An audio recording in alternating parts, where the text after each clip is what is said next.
Hello, everybody. We're live, and welcome to this fan audio commentary of Doctor Who: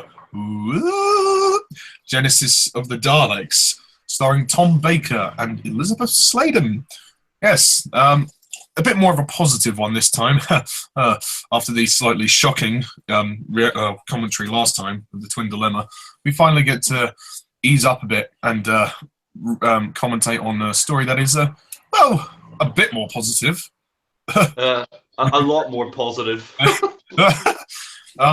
So yes, just with the other ones, this is a non-profit commentary. We are fans, and this time we are fans, commentating on a Doctor Who story. Feel free to trudge along with us by inserting your DVD into your player, and yeah, enjoy. So, Jack, is there anything you want to say before we play? No, just insert your DVD, put the timestamp to 0, mute your soundtrack, and you have the honors, Ollie. Okay, ready? Whenever you are. 3, 2, 1, play.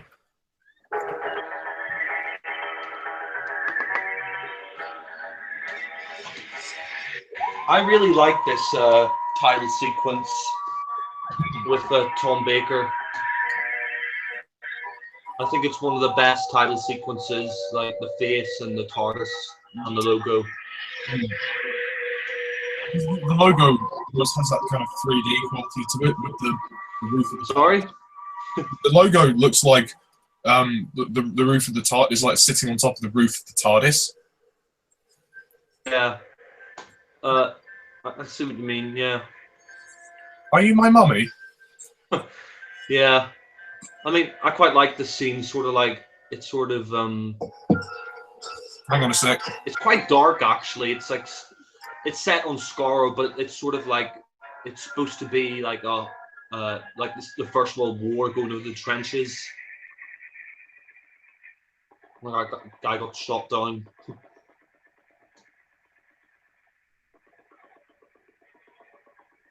Oh, yeah. I mean, pretty dark imagery for a family show.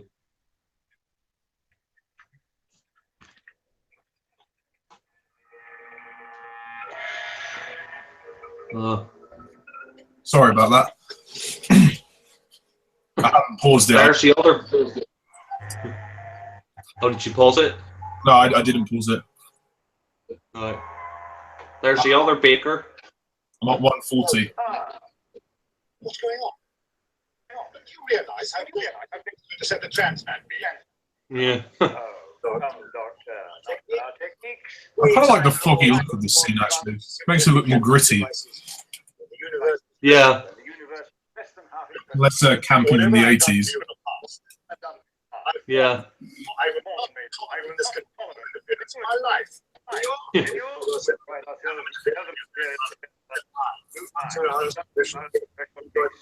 I like the Time Lords, like the look they have in this, like, and it's sort of referenced throughout the classic series. Like the Doctor would do like missions for the Time Lords. I suppose they thought that was penance for him stealing the TARDIS. So. Yeah. I think Tom Baker's really good. Like, just all of his expressions are so out of the ordinary. I mean, like you said, you can tell he's an alien. You can believe this guy is an alien. Yeah. I mean, he's my favorite Doctor. Like, he's the most alien out of all the Doctors. And funnily enough, actually, this was the first classic story I saw ever back in 2006. I remember getting the DVD. My dad telling me about this story, and I watched it and I loved it, and sort of made me series in Tom Baker's Doctor. Yeah. It's funny because this story follows like a season-long arc. I mean, it's not really an arc, but there's this sort of plot going on that starts in the Ark in Space, the second of that series after Robot, and they arrive on Nerva Beacon, and then they go, and then they arrive on Earth, and then they go, then they get to Time Ring, and that follows up in the next story, Avengers of Cybermen, where they turn to the Nerva Beacon. Oh, and the late great Elizabeth Sladen, rest in peace. Yeah. She's just absolutely fantastic in this role. I mean, this is what's exciting about this story compared to the Twin Dilemma, is that actually stuff happens. You know, actual stuff happens in the script and the story. You know, stuff happens. You know, they throw you into the action, which is I think a good move. Like the Twin Dilemma, nothing happened, and you know, yeah, that's the great thing about Doctor Who. It can be so bold like that. It can be very charming and light the next minute, then it can be dark and serious, and it can be dramatic and intense. It's the show that can really do the most and have the most range, in my opinion, and it can refresh itself quite easily with the regeneration idea. But I mean, this is a good scene. Really sort of grabbed. Yeah, exactly. Yeah, I mean, I agree. I mean, you can I mean, you can tell. I mean, I agree with you. I mean, I think that what makes Doctor Who so great that is that you can regenerate the Doctor, and you can, you know, and you can change the stories. I mean, you can go anywhere in time, space, Earth, you know, another planet, any time in history, and that's what's so great about the show. And what's great about this story is it was around the time when Doctor Who was at its peak. You know, I think, you know, this season and the next 2 seasons are just absolutely gold. There isn't like a bad story in season 13 and 14. I mean, and this is near the end of Tom Baker's first season, and you know, already he's great in a role like in Robot, like even in Robot for stories, and he you know, within seconds, you know, he becomes the Doctor, unlike Colin Baker, you know. Yeah.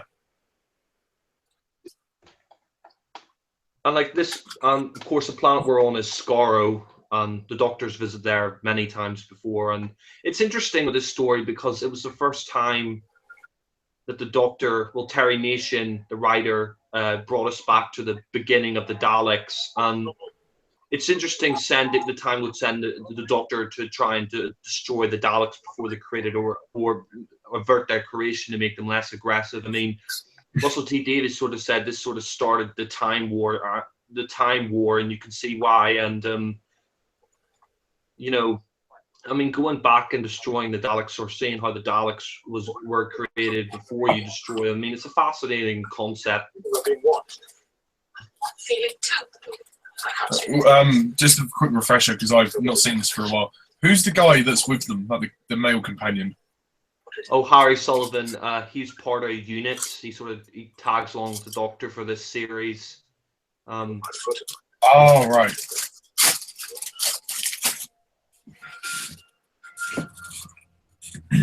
Yeah. This scene's quite tense here when he has his foot on the landmine.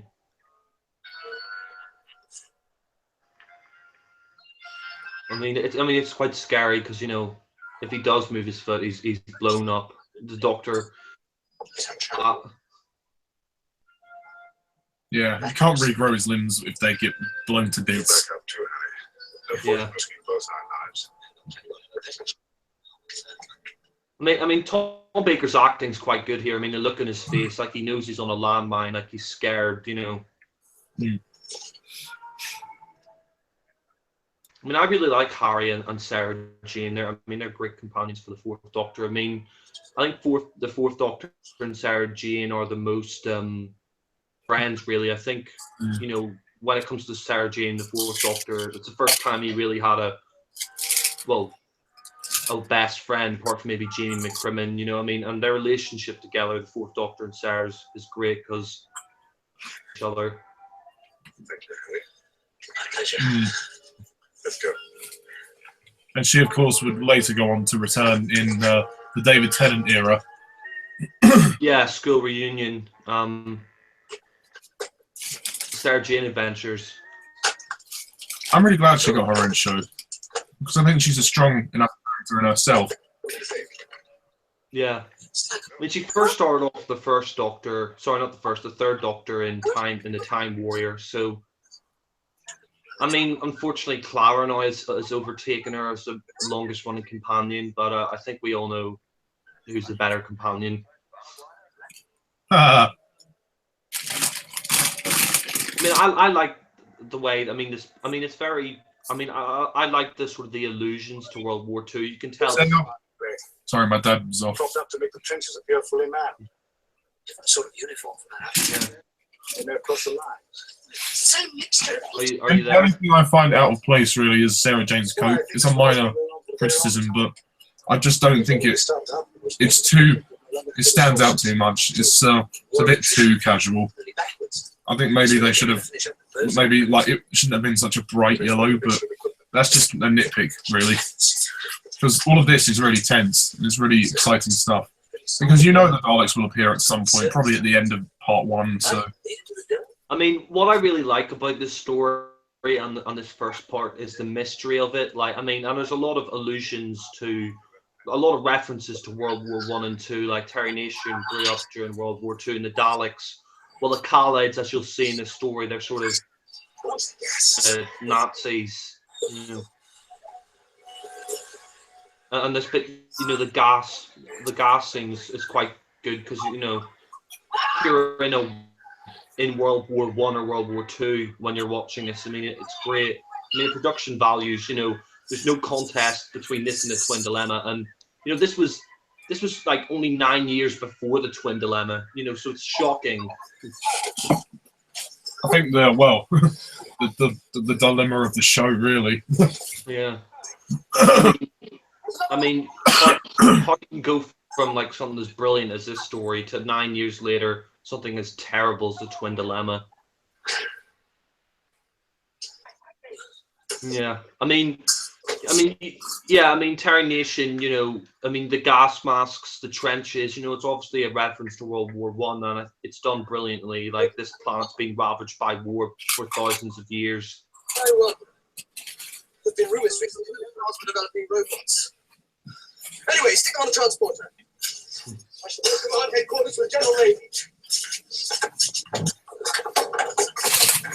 Grab the ammunition and clean your weapons.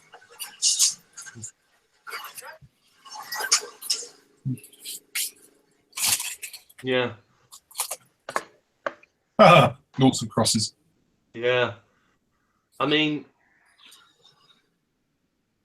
it's interesting because we haven't really seen what the Daleks looked like before they became the Daleks. Like in the first story, the Daleks, they're called the Dals, but here they're called the Khalids, which I think is better than the Dals. It's a bit unoriginal. Sir, what? My section totally destroyed the Thal attackers, except for these two. But our supply of ammunition is running low. Then conserve it. Ammunition is valuable and cannot be wasted. Yes, sir. For instance, when I finish with these two animals, they'll be hanged. Not taken. That guy looks a bit like Ben Miller. And that will be all. Yeah. To your unit. Yeah, I mean, of course, like, yeah, like, there's sort of got a Hitler salute going on here. Have come down to recruiting Well, they actually, And yeah, and we'll find out what the Mutos are, like, because of this nuclear war. Basically, let's ravage Skaro. I love this bit where he's like emptying his pockets and you can see all the rubbish, like the sonic screwdriver and the yo-yo jelly babies. electric fan. Yeah. Take a good look. In a few weeks, we're going to change the shape of that map forever. We'll wipe the Thals from the face of Skaro. Yeah. What? I was just wondering how you propose to wipe the Thals from the face of Skaro. So these people are like a resistance. Very young generals. Warning about your insight. Victory is ours. We'll wipe every trace of the Thal. You can see like how war mad they are as well. The Khalids. The monument to their sacrifice. Our battle cry will be total extermination of the Thals. Very impressive. I think the next one we need to commentate on is Aliens of London, World War III. Yeah. Just for the laughs. Yeah. Or we could do like Rose or something like that. Yeah. Yeah, maybe Aliens of London, World War III, because that's an underrated one. I agree. Rose. Your Khalids, eh? I love that Sonic he has, the Sonic screwdriver, and that bit where he just, you know, he tricked him, he hit the gun out of his hand, you know. Why, that's an anagram of... How interesting. Are you fit, Harry? You're very fit. Good. Now, Alexander the Great. No, never! You won't get any medals for being stupid, General. In fact, Tom you Baker, won't be getting any more medals. so much wonderful charm in his performance. Back to the wastelands. Yeah. I mean, yeah, I mean, his Doctor is really, you know, I mean, he's humorous, but he can also be serious when he wants to be as well. I really love the Doctor and Harry, the sort of the relationship between them in this story. I mean, I can see what you're saying about Sarah Jane's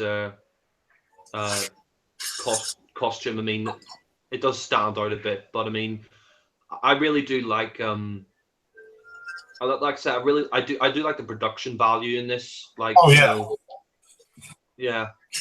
I mean, it's interesting because, like I said, you know, the Thals and the Khalids have had basically a nuclear war for like over 1,000 years. They've been fighting. They've been dropping nuclear bombs and things like that. You know, the Daleks, well, the Khalids have been mutating, and then what's also great about the story is we finally get to see the creator of the Daleks.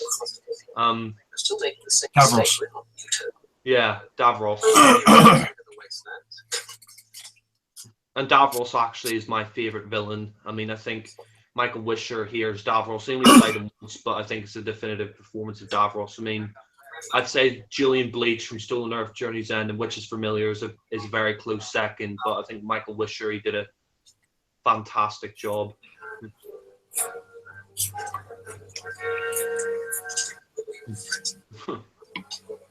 Just remember we're your friends.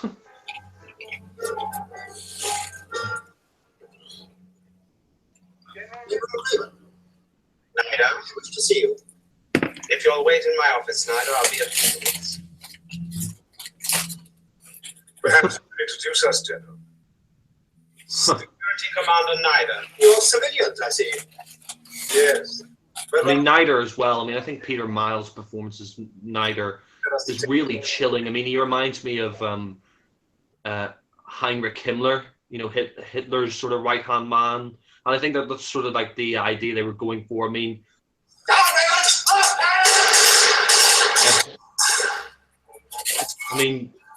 Also, yeah, this seems to have aged really well. I agree about the production values. Like, if this was a Colin Baker story, this would all be in tinfoil. yeah, if this was a Colin Baker story, you would have, you know, really stupid-looking aliens and, you know, and terrible acting, but no, rubbish writing. I mean, it's kind of a shame because Snyder at the end of this story dies, but I think Peter Miles does a great, you know, he gives a great performance as Snyder, and I wish he would maybe return someday to the role. I mean, I know Snyder's dead, but it would have been cool to see him in subsequent Davros stories because, I mean, he really is a, like, you know, and he gives a great performance as this sort of chilling, stabbing right-hand man of Davros who's completely loyal. Yeah. And straight away, I mean, where, you know, it's in and already we have action, and, you know, the pace of the story is so much better than Twin Dilemma. I mean, you know, by this point in the Twin Dilemma, I would be snoring my way through, you know. Best sleep you've had in years. Oh.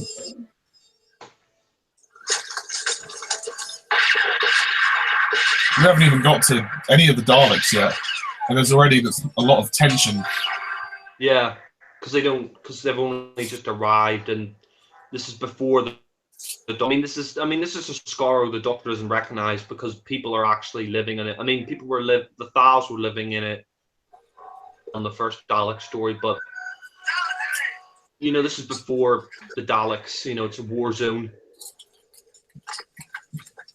I have to say as well, though, I mean, I really love Tom Baker's costume for this story, and I just love his costume in general, like the long scarf and. Mm. I mean, it's iconic, you know, costume of Doctor Who, unlike Colin Baker's outfit, you know.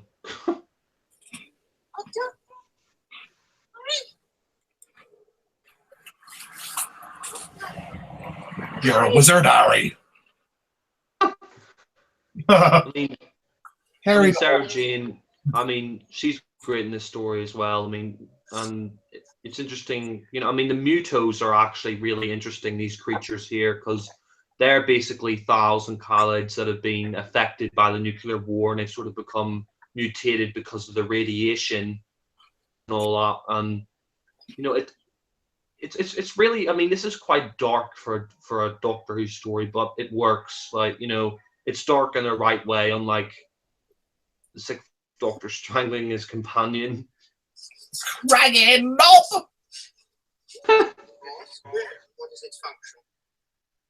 Well, it's an etheric beam locator.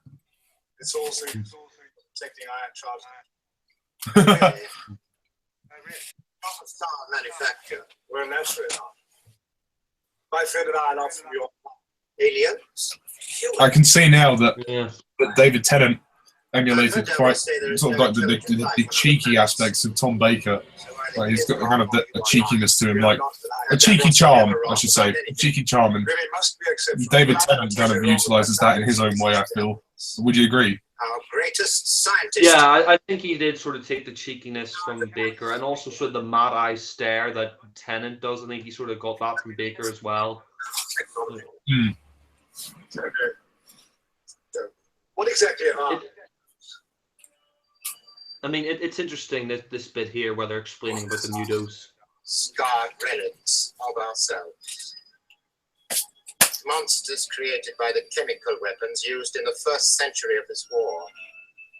They were banished into the wastelands where they live and scavenge like animals. in other words, genetically wounded? We must keep the Khalid race pure. I mean, it's quite chilling, actually. Some Yeah. of them survive out there. It's a very harsh policy. You'll Yeah. Just in his And like, it also goes back to the Nazi sort of I'll take this. way of eugenics. Everybody must be perfect. We must have a perfect race, and that's why Oh, yeah. Davros develops the Daleks. It's like we can't have an Special impure unit will get world. But, more out of them than your crude I mean, method. Yeah. it makes sense really with the Daleks because I do insist. they're a race that well, they don't like to feel emotion. And I have a so- list of Yeah, and they only want Daleks. They only want Daleks to survive. They just want perfection. These Yeah. spare parts alone would take more than half my supply. You'll notice the requisition is countersigned by Davros himself. If you would like to take the matter up with him, I'm expected to fight a war without equipment. And you can see, very well. you know, how much Snyder is emotionless as well. How emotionless he is. Order specified. Interesting because like that cross he has on the front of his tunic, Snyder. It looks like the Iron Cross, like the Germans had. And I mean, you can tell, like, you know, the sort of different factions in Skaro. Like, you have the scientists, you have the military, who are the main sort of power. And I mean, and the yeah, I mean, the Mutos themselves are quite, you know, I mean, they're quite scary because you don't know what they look like. I mean, you see their hands and stuff, and I mean, it's such a shame that Elizabeth Sladen's dead now. I mean, it would have been great to see her come back for maybe more stories with Peter Capaldi. I reckon her and Peter Capaldi would have done some really good scenes together. Yeah, I know she obviously had a moments with David Tennant and then with Matt Smith in the Sarah Jane Adventures, but it's a shame about her passing. It's so sad, yeah. really sad. Ready, Davros? Yeah, and here we have Davros for the first time, and you know, Davros is really creepy. I mean, this guy is like, I mean, this guy who's in half a wheelchair, like a Dalek wheelchair, and like, it's great, like the look on her face because she's encountered them before, John Pertwee and Death to the Daleks. Exterminate.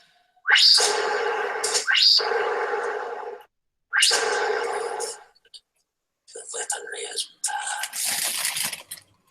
Now we can begin. That was a good first part. Yeah, and it didn't feel like 25 minutes, No, it didn't. unlike the Dilemma. Yeah. I mean, I love this title sequence at the end, and of course the original music, which is great by Delia Derbyshire and written by Ron Grainer. I mean, I think Davros as well. He's just so creepy. Like the first time I saw him, this old guy in a wheelchair, this like deformed man in a wheelchair, in this Dalek wheelchair, and Davros, for me, he's probably a villain because Dalek sort of he's the creator of the Daleks, but he can interact with the Doctor more than the Davros than the Daleks can, which sort of try to exterminate all the time. Yeah, I think there's something really quite scary about Davros. I mean, even not so much as the look as in the voice. I mean, the voice. Yeah, the voice. The voice for me makes it. I mean, as great as the prosthetics are and the makeup, the voice. They're just like the Daleks. He rarely, well, as far as I can recall, he rarely raises his voice. On occasions he will, but he keeps things very, considered. Well, not calm, not considered, very calm and tense. And the fact that he's kind of deformed is another interesting factor. That he modelled the Daleks after pieces of himself. He's a really interesting character, and I'm glad that he survived. I hope to see him return in the future for the 13th Doctor and whoever else. I hope they use him more in the new series, because they only had him in Stolen Earth Journey's End and the Dalek story from Series 9 a couple of years ago.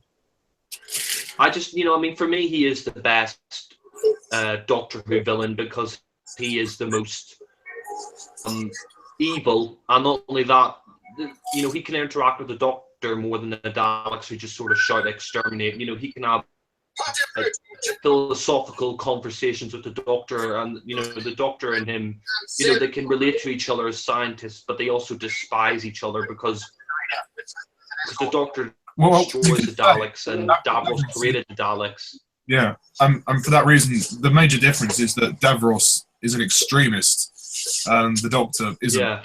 So they have very different ideals. They're both very equally intelligent, but their ideals are completely different, obviously. Yeah, Davros is mad. He wants perfection. He wants the Daleks to survive as the Daleks. He will survive on for all eternity. And he wants to wipe out every other race. And it's like, I like this line. Any chance of a cup of tea? Now that he's gone, any chance of a cup of tea? The Doctor's mad, but there's a limit. He's more logical than Davros. He's mad, but he's not mad with power. Yeah, I wouldn't say the Doctor's mad. I would just say he's more eccentric. He just sort of comes out with these off-the-cuff remarks, and Yeah. I suppose even if he is mad, it's because he's lived for centuries. Yeah, in a lovable way, he's mad. But he does have his, he still has his screws. Most of them fairly screwed in, unlike Davros, who has a screw loose. Yeah, well, giving most of himself away to the Daleks. Yeah. Power source located below prisoner's left elbow. Yeah, a time ring as well. It's interesting because the only story they use it, it's like a transportation. Can't have that. That bracelet could have no possible use as a weapon. It remains with the other confiscated items. Yeah, like I said, you can see the Nazi influence, like the uniforms and all that. And Harry, I really like as a companion. I wish he'd stayed on for another series. He leaves at the start of the Zygons the next year. So he was only in one series. Take this with you. Yeah, one series. Yeah.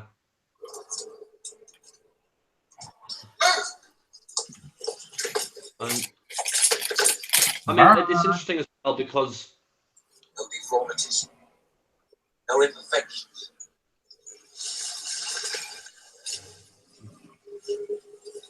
How old was Elizabeth Sladen when she was in Doctor Who the first time? I don't know. I think maybe in her 20s or 30s. Because I mean, she died when she was 60 odd. So Why must we always destroy it? I think she was in her 20s, maybe late 20s. It is the law. All norms must die. They are our enemies. And if you don't, I will. I mean, you can see the Mutos why they want to kill them because they got rid of them because they were deformed.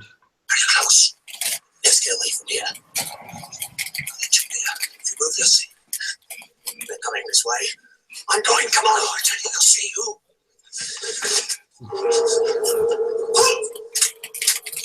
And when you are cooking.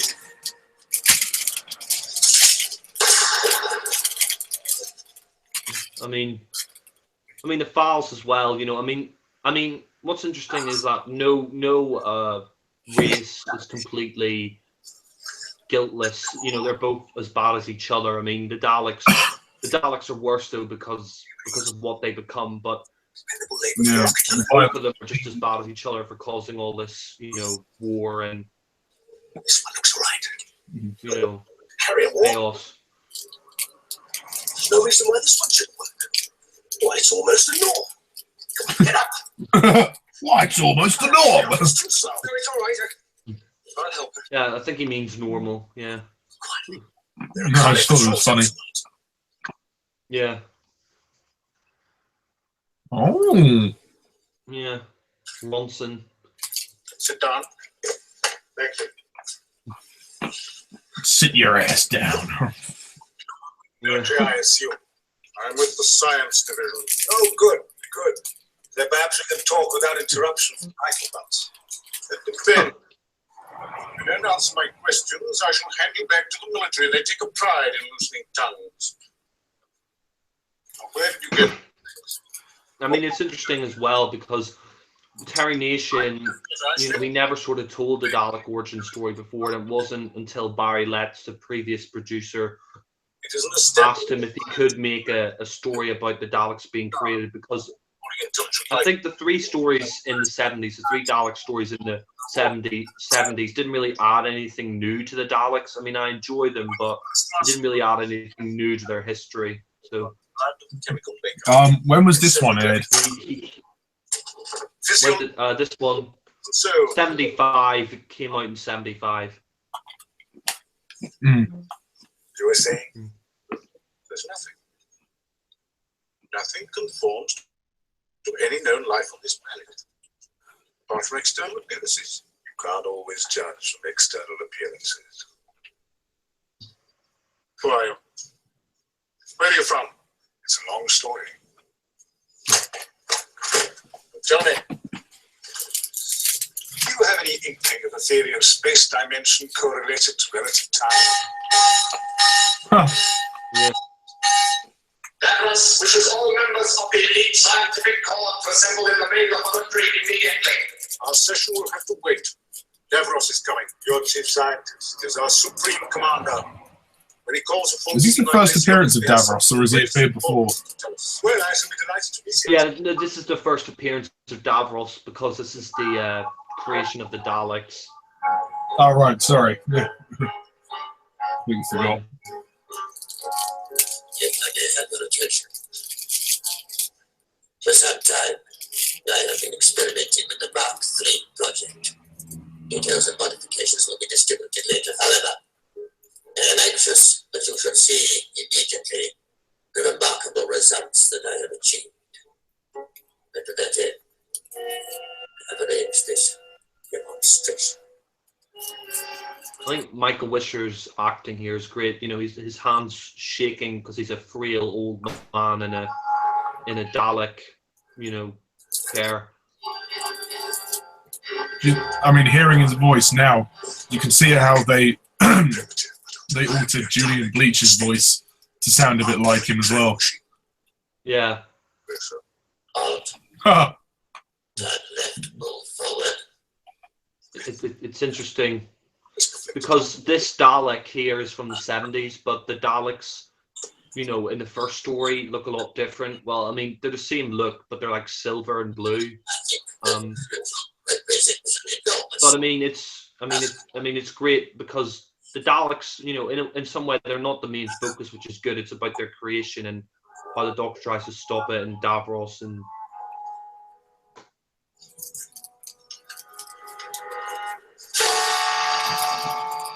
Whoa! Yeah, I mean, the scene here where he's putting in the. Daleks are great in this one. It works with the sort of darker feel of this story. I am going to turn the machine over to total control. The One fact of that my we, favorite Dalek design. All outside influences are living. the fact that we didn't actually have to wait too long for Davros to appear as well was good. You know, they didn't save him for the last part. You know, they brought him in at you know, the end of part 1, which is good. You know, because they could have easily have just copped out and had a Dalek appear at the end of part 1, and that would have been it. But they were very bold, and it works really well.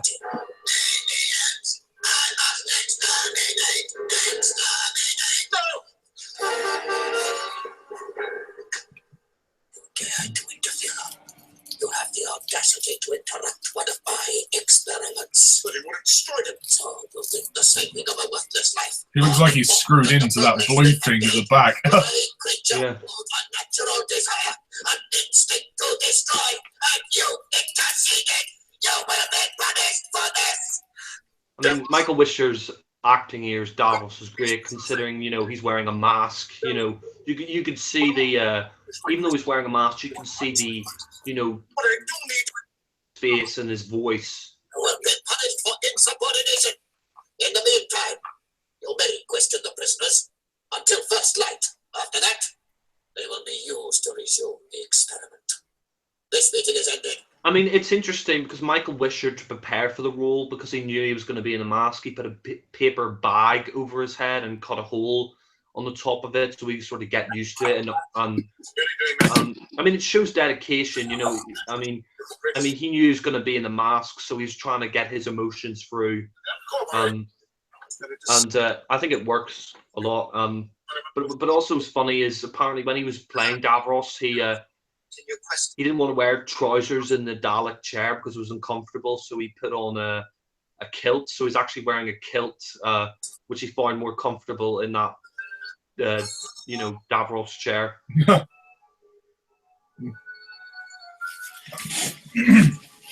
I mean, it's also funny as well because Tom Baker, when he was with Michael Wisher, these kids came in, these like posh kids came into the BBC television centre to see him, and Michael Wisher was in the chair as Davros, and they thought he was just a prop, and they came over to him and like he touched them, and they just like screamed and ran down the corridor and like. The future is right. Oh, it worked then. The work they're making us Yeah. with the same certainty as a bullet between the eyes. What work?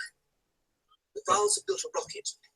They've used up. Yeah, I mean, that's what's interesting as well. You know, the Thals want to build a nuclear rocket so they can drop it on the If they can Calais, successfully, you know, eradicate them basically. I mean, my race, the whole of the Calais people will be wiped out in seconds. Perhaps we should be happy to work on such a weapon. If it ends 1,000 years of war, you won't be when you find out what it is. Well, what is it? The nose cone of the rocket is being packed with distronic explosive. We have to put it in position. To reduce weight, they're using no protective shielding. Every load we carry exposes us to distronic toxemia. After a few hours exposure, we'll all be dead. Oh no! I better think of something, oh shit. I mean, The rest period's over. We start loading again. I've already done one. Let's I'm glad that we actually got this story because, you know, giving us the birth of the Daleks is, you know, I mean, we never seen the birth of the Cybermen on screen, so, you know, if we have to see the birth of one creation, then, you know, the Daleks is the one to do because they're the most iconic villain. Yeah, I agree. I mean, I wonder if they'll ever go back and do that. And, I mean, obviously because they can time travel, we can go back to when the Cybermen was created. But I don't know. They actually have done that in a Fifth Doctor audio adventure for Big Finish called Spare Parts, which is quite good. cool. You get to see how Cybermen were created on screen. You know. Yeah.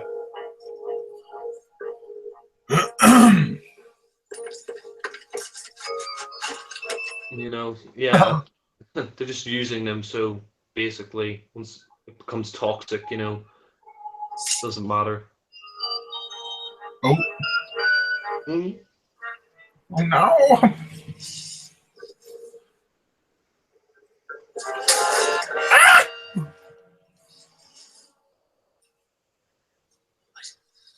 Might be. This part is a little slower than the first part, but it's still good. Like, there's still enough going on. But they're obviously, because they're catchers, they can't do much. Their experts tied up for weeks. Yeah. I learned a great deal more from them than they did from me. Not this bunker. Yes. It is underground, isn't it? Yes. Bomb-proof. Yes. Impregnable from attack from the outside, about 3 or 4 miles from the Carter Dune. What are they doing down there? Well, years ago, the county government decided to form an elite group. The best scientific brains in every field. A sort of think tank. Yes. But over the years, the elite has become more and more powerful, and now they can demand whatever they like. Perhaps this is Yeah. And I mean, I think the part is slower because they're developing the story more. So Yeah. No. No, it's not a criticism. It's just an observation. yeah, I know. I know. I like that you did save me from becoming the very first victim of a Dalek. Thank you. Yes, now you used that word earlier. It had never been heard before. And yet only an hour ago, Davros announced that henceforth his Mark III travel machine would be referred to as a Dalek. How could you have known that? Well, I have an advantage in terms of time. You see, we've come here at this time because of future concern. Yeah. So too, aren't you? I mean, it's interesting that, you know, Bronson does help them because, you know, even though they know about the future, you know. And there are a few others who think the same as I. Brosnan. But for Daleks, Ronson, not you see, we will Brosnan. change Oh my! research into something which is Yeah, if Brosnan was in the story, then as Davros or the Doctor, oh dear. It's me. I'm the doctor. use weapons that would end this war. Oh my! This was futile. Change the Just direction. sit down. Davros! No! Guess to die another day. Guess to die another day. Another day. Oh. The mutants.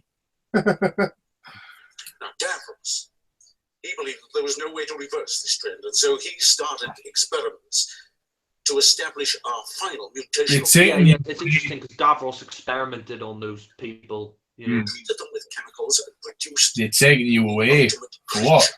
Experiments.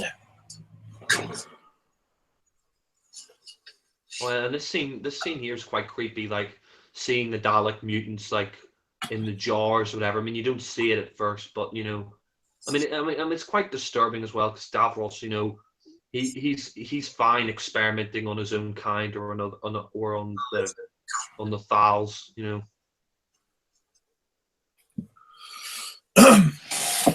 Oh.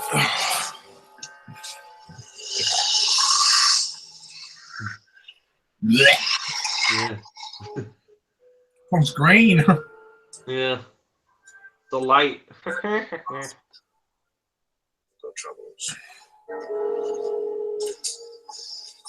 I mean, I think this stuff here with packing the with packing the rocket. I mean, it's interesting, you know, how the Thals plan to destroy the Khalids and how the Khalids are trying to wipe out the Thals at the same time. It's not possible.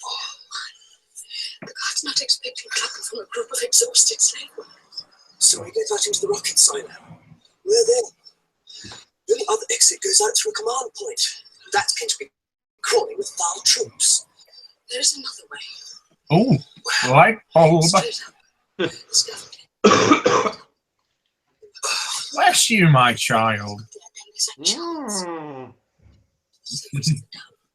Would you like a jelly baby? Down again. No, I'm alright. The anchor of the dome is quite gentle. Scaffolding. And it's so high, the only way.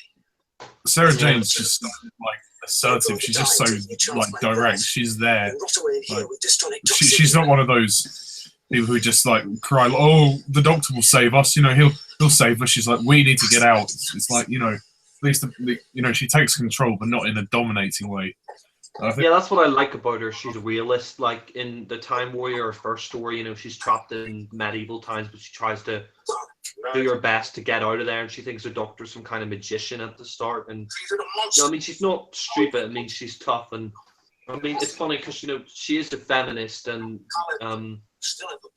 you can see, you know, even though she's good friends with the doctor, you know, she knows if shit's going down, it's time to leave.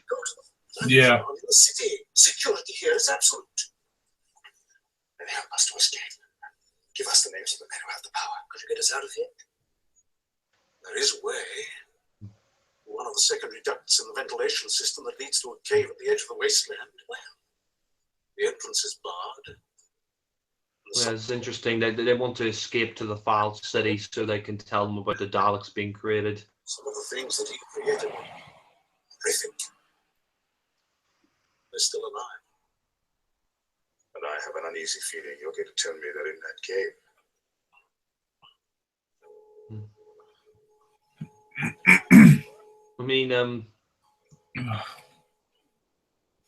I mean, yeah, it is a shame that she's dead. I mean, because she never finished Sarah Jane Adventures Series 5, and it'd be interesting she met Capaldi, and you know, I mean, she died the same year as Nicholas Courtney as well, the Brigadier. You know. Let's go. Very, very sad. Indeed. She's dead 5 years this year, I think. So. Oh god, that's weird. It doesn't feel that long. Well, like my friend Louis said, like they should address her death in the show, but I don't think they should, you know, because I mean it's been years anyways, and what will be the point, you know? I thought the tribute was good enough at the end of that story in Series 6, whatever one that was, what episode it was, I can't remember. What, in Sarah Jane Adventures? No, when she died, there was like a in memory to Elizabeth Sladen at the end of one of the episodes in Series 6. Oh, right. I mean, I think some of the effects here, you get some of the creatures, you know, they could be better, but, you know, it is classic Who, you know. Like the... but for the most part, I think the production value is pretty good. I mean, and this bit's quite tense actually when they're climbing up the silo, and I mean it's interesting as well with classic Who. They used film for the bits that were filmed outside. Yeah. I think by the time of Twin Dilemma, they got rid of film, the film parts that were set outside or on location. So. I mean, you can tell the difference. Uh-oh. Get out. It's interesting as well how this story like affects other stories, because I mean, after this, every Dalek story after this had Davros in it, which I'm kind of glad, because you know he hasn't been in the new series that much, and I mean he is a brilliant creation. I mean, like I said, Davros is probably my favorite character because he brings a face to the Daleks, and you know he can interact with the Doctor more, and you know he's the guy who created, you know, his worst nightmare basically. Yeah. Yeah. I mean, this is Bye. quite tense. Whoa. Oh, there's the Just getting shot. You must. You must. I mean, I'd be scared climbing that thing, people shooting at me. Well, she didn't have to travel in the TARDIS with the Doctor. Yeah. So it shows. Oh, yeah. Quite a good cliffhanger. Oh dear. Oh, she wasn't hanging. Yeah. It was funny. Yeah. Dun-dun-dun-dun. At the start of the next episode, she just falls flat on the ground. Yeah. I just let the credits play. They're not Yeah. I mean, I think parts of that episode, like the whole escaping the rocket thing, I think parts of it were filler, but that's just a nitpick. It's not really anything. Yeah, the only thing you can really say about this story is that there are some probably filler scenes, but you know, it's not bad at all. It's more interesting than anything. Repeat anything that happens in the Twin Dilemma. Yeah, I mean, I think they only put that. I think that's the only real filler scenes in the story because it is a 6-part story. So, you know, Maybe they only, like, I could mean, have just it's a minor nitpick. I mean, I still give the story a 10 out of 10. It is a classic compared to the Twin Dilemma, which I would give a 0. Oh no, I probably would have just had a 5-part story, or maybe condense some of the scenes in part 2 into part 1 and 3. I don't really mind, to be honest, because I mean, I think even though the stuff is a little bit filler, it's still entertaining. You know, I mean, we're 50 minutes in now. It hasn't really felt like that because the pace is much better than the Twin Dilemma. I mean, by this time, the Twin Dilemma, you know, it felt like the story had been on for 3 hours. Yeah. Yeah. I mean, I have to say, I mean, Elizabeth Sladen was quite fit back then. Bye. Whoa. See ya. You must keep moving. You must. You must keep moving. I think the guy's Australian. Or he sounds a bit Aussie. Even Barry. Didgeridoo. Break out the Barbie, mate. Break out the brandy. Bye. See ya.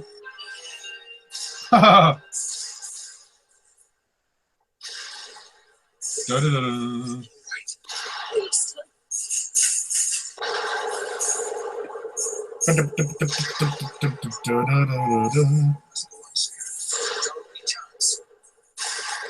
Let's go on, Sarah. It's our only chance. Yeah, I mean, like, sorry? Oh, no, don't worry, it's fine.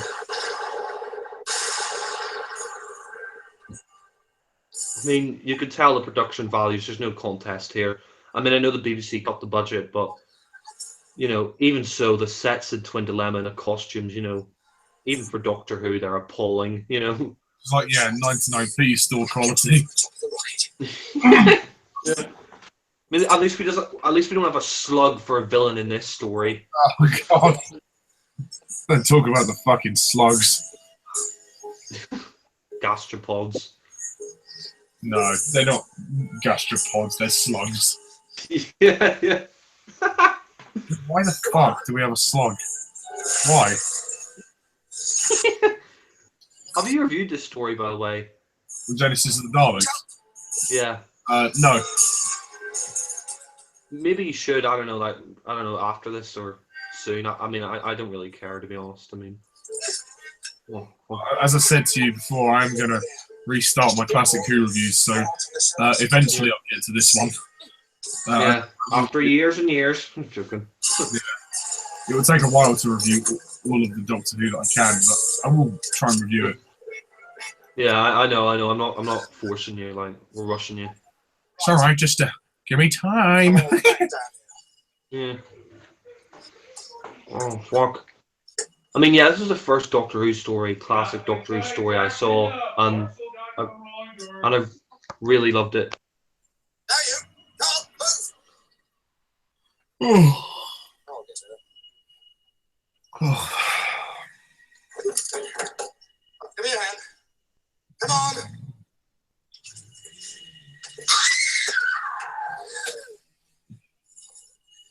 I should just slacken my grip.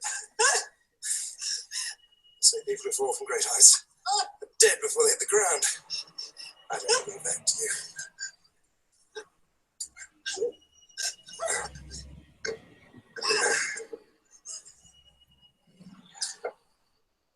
back to work. A day or so. I wish I had let you drop. Yeah.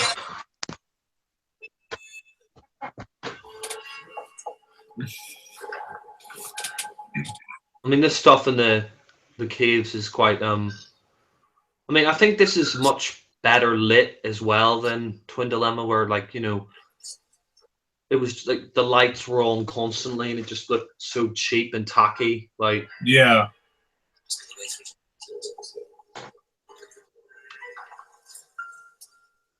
I mean, this is the only sort of silly thing I think of the episode, like the clowns.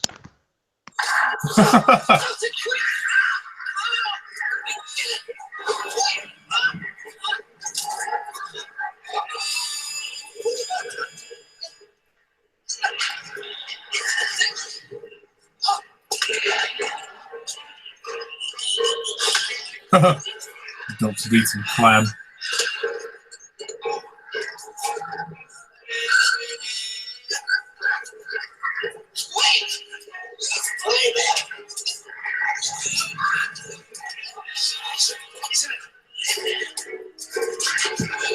Oh, very nice.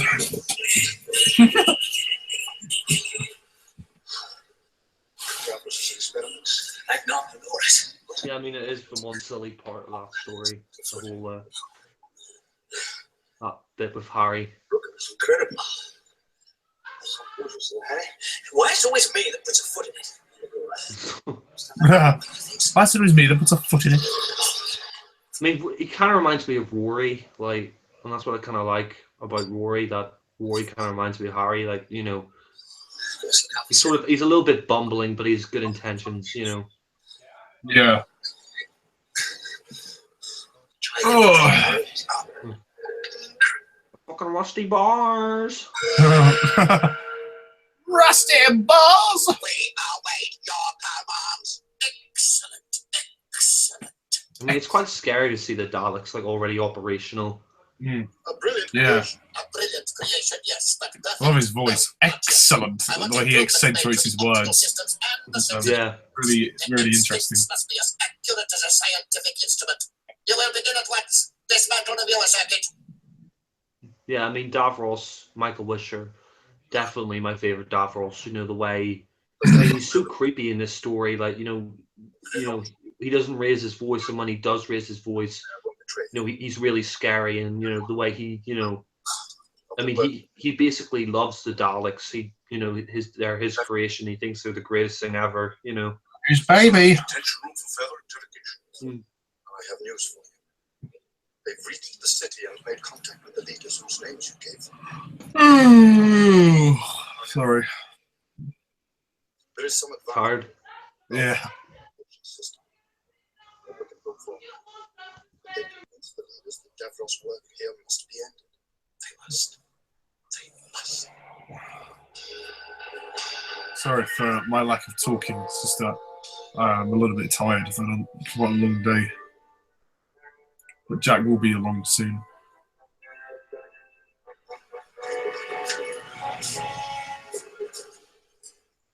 Fellow councillors, I've asked you to assemble here and not in our House of Congress. Our meeting is of a most delicate nature.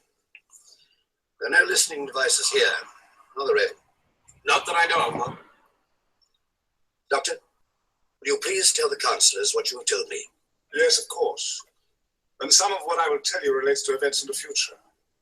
Not only on this planet, but also on others whose existence you don't even know of. But my knowledge is scientific fact.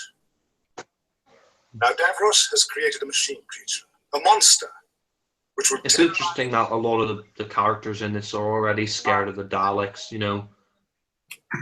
Yeah. He has given this machine a name, a Dalek. It's a word new to you. But for 1,000 Which is, of course, anagram of Khaled. terror. Now, undoubtedly, Davros has one of the finest scientific minds in existence. And I think he's in. He has a fanatical I desire. think he's either in the Khaled. He's talking to the Khaled leaders or the Thal leaders. No, yeah, I think it's the Khaled leaders. Yeah. Mm. Because I mean, the only emotions that the Daleks really have is hate and fear. You know, hatred for the Doctor and every other, you know, creature. I mean, like.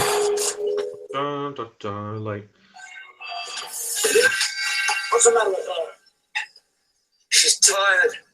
She needs rest. This is the last consignment. Let's pack the board. She'll get all the rest she needs. I'll pick up your loads. Yeah. I mean, you see, like, Nider, how slimy he is, you know. Yeah. And he sort of, he knows everything, you know. And I feel like Davros is now sort of one step in front of the Doctor. Yeah. I think we need not be too concerned. Many times in the last 50 years, factions of the government have tried to interfere with my research here. They have failed. They will fail again. There's something else. The 2 prisoners in Ronson's charge. They've been seen at the dome. They are at the meeting. Impossible. From here. I've checked. Yeah. They are. From Russia, well. I mean, you know Davros and Nider are sort of like 2 scheming, like they're really scheming, like, you know, they want any opposition to the Daleks eliminated so he can complete his creations. That sort of creepy tapping that he does there, if you just notice that. Oh.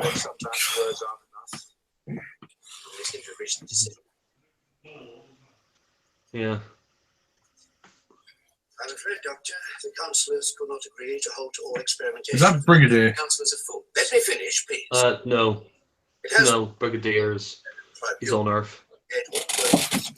He does look a bit like him.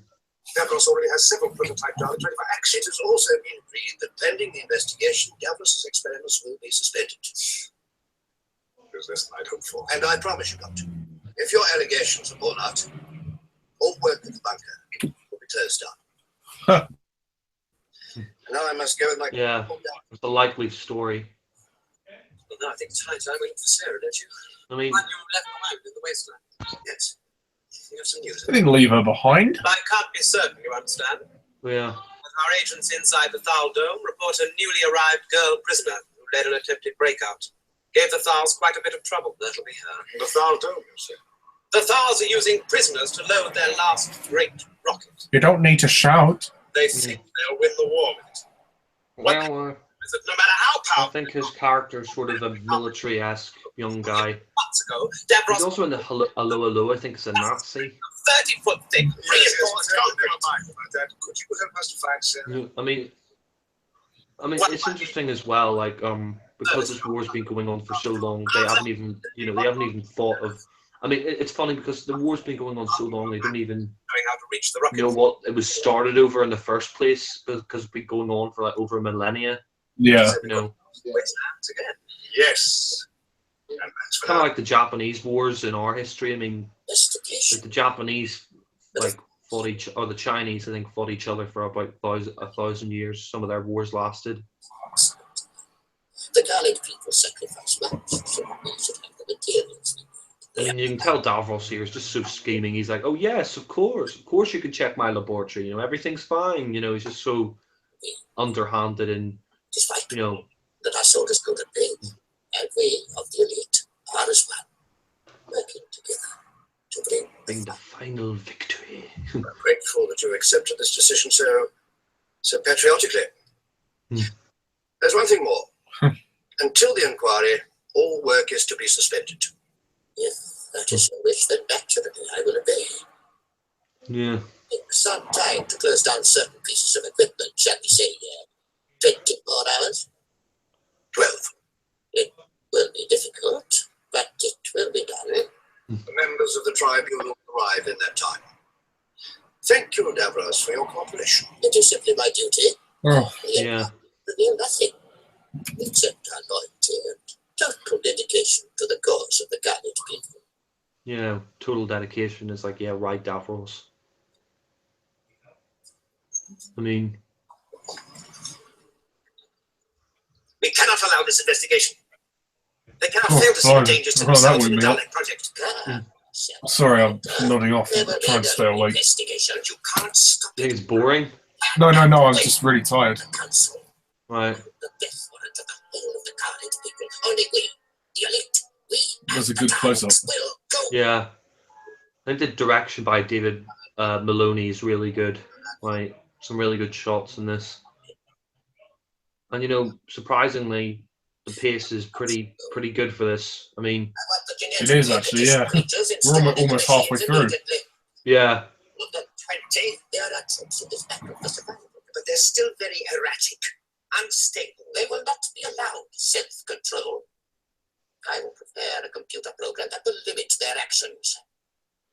I mean, it's funny because Davros is trying to control the Daleks, but we all know that Daleks can't be controlled, you know. He, you know, I mean, it's funny because the Daleks will go on to think for themselves and Yeah. become like the ultimate destroying machine.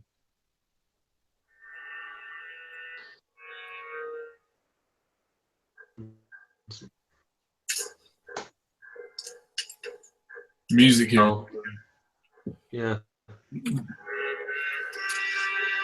Dudley Simpson did the music.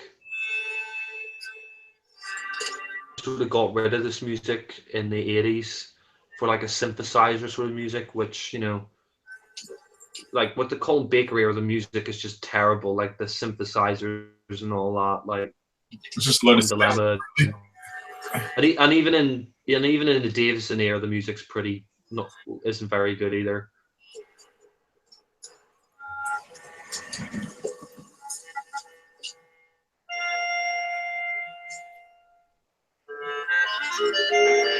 You see Davros, you know, you see how much of a backstabber is he. Wants his Daleks to survive so much, he'll even go to the Thals, their enemies.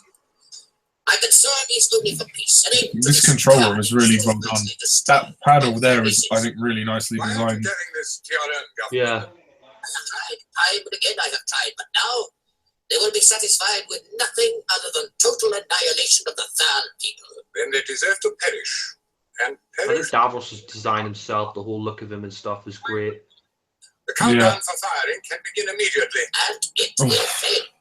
Can't fail. The Carlet Group had I not mean, penetrated your great rocket. I think it adds to the performance, like the prosthetic and all that. Like, you know, it really makes him sinister looking.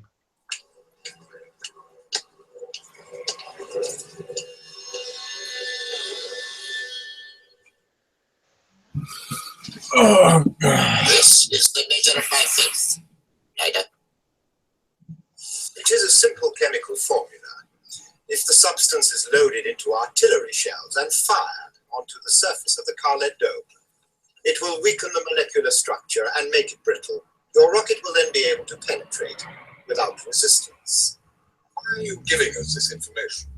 You know that your own people, the Carlets, will be utterly exterminated.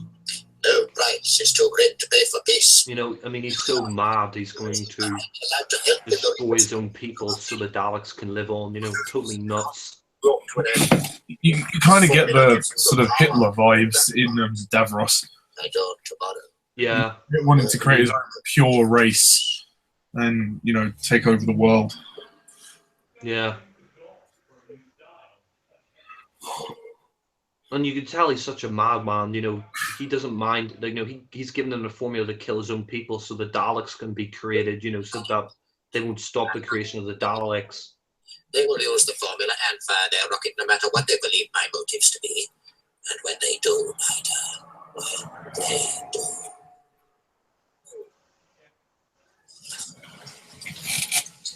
Oh, I've given orders to the barrages containing the formula should be as soon as possible. The rocket launch can begin immediately. And now I'll arrange your safe escort out of the city.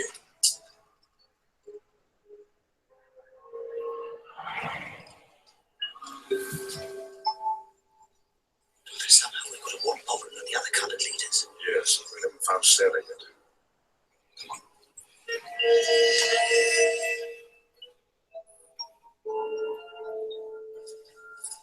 Excuse me, can you spy. This is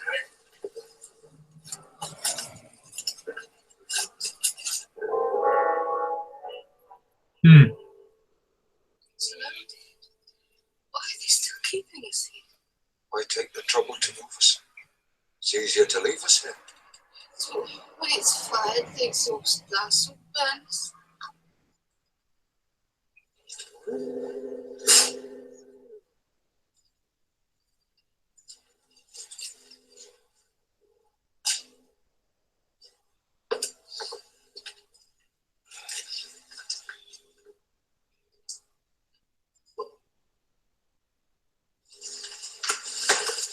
You all right, Sarah?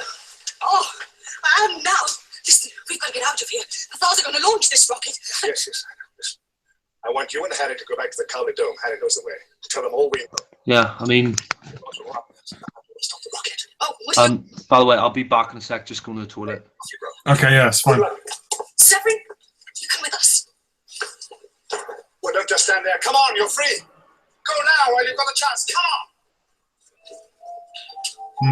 Very good acting exchange just there from Tom Baker. He's got such assertiveness as well in the role of the Doctor. He definitely incorporates the authority of the part, and yeah, he completely makes it his own. And fantastic.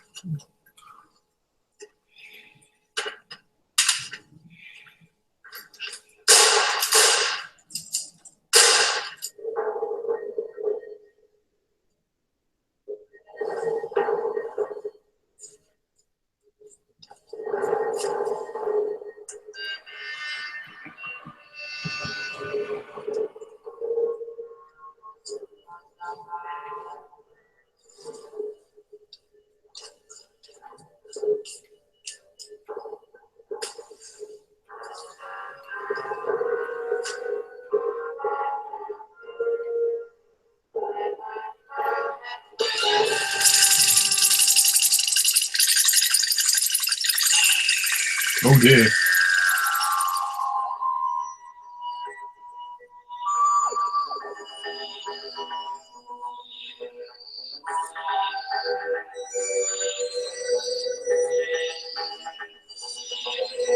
Already 3 parts down. 3 to go.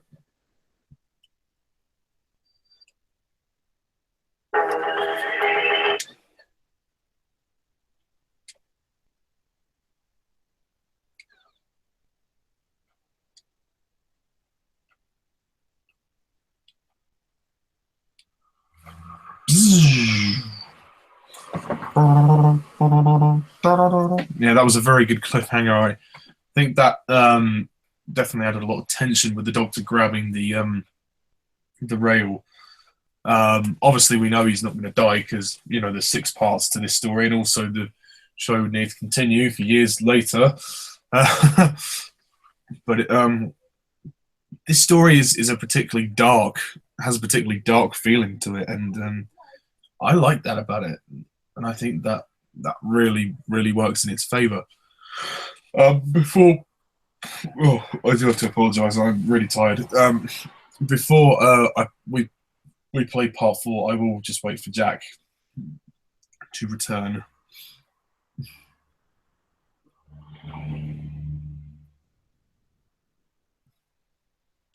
Of course, if anybody's watching who hasn't heard about the news of Peter Capaldi leaving Doctor Who, that's going to be interesting to see his last story next Christmas. So, yeah, that's going to be a real shame. I really wish the BBC hadn't have done what they've done, really. But, oh well, it's...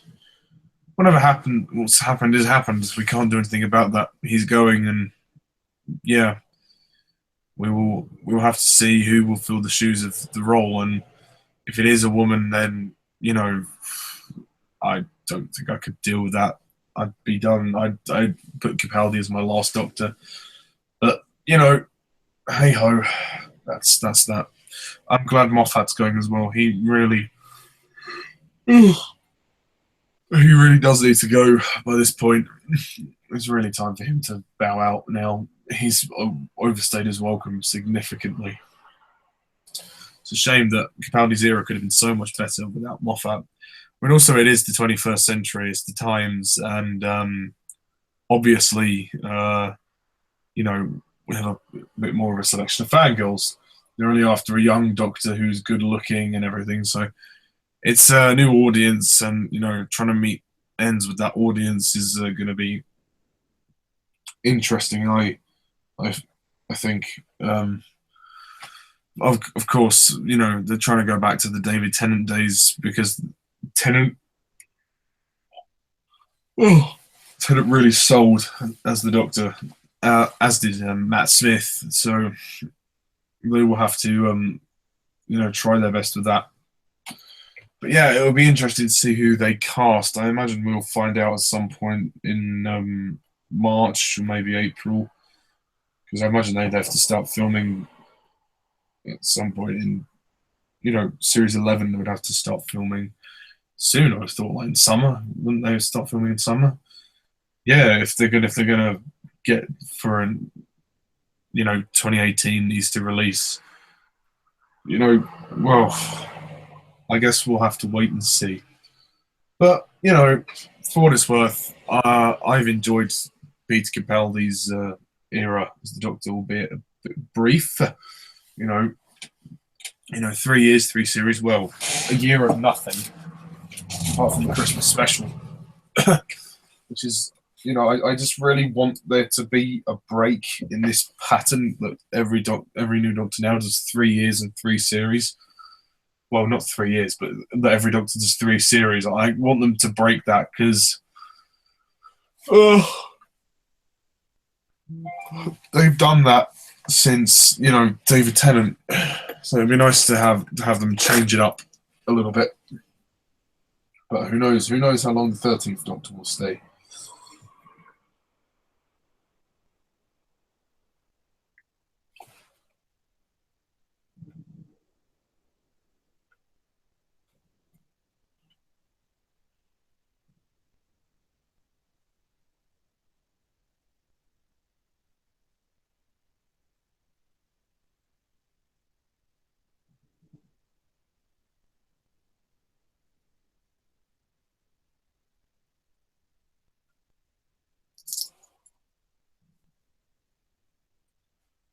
I don't know where Jack has gone.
Ah.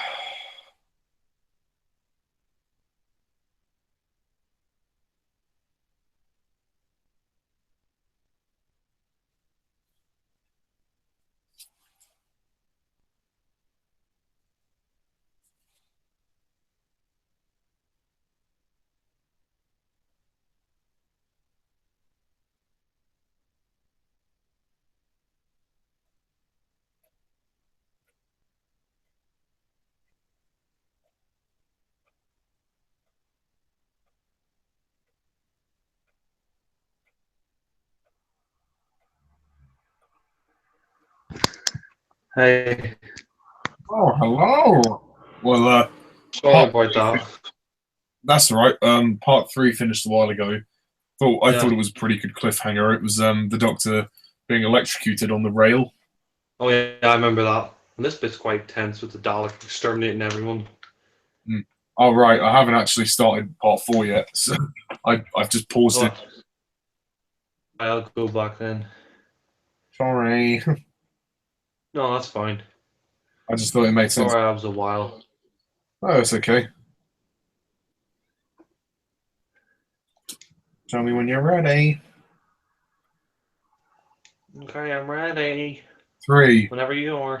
2, 1, play.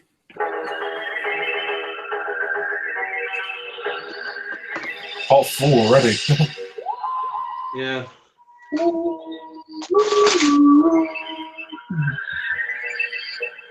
Whoa. I've actually got jelly bees with me.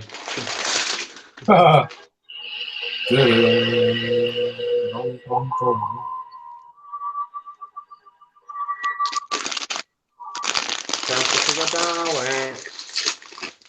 Yeah. Just the same. Yeah.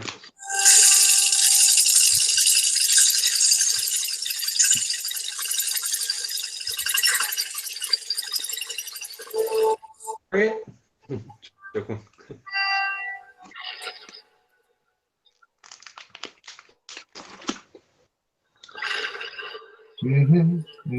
Quite tense. It's working. The Carnet Dome is breaking up. Start the countdown for the rocket launch. No, you mustn't.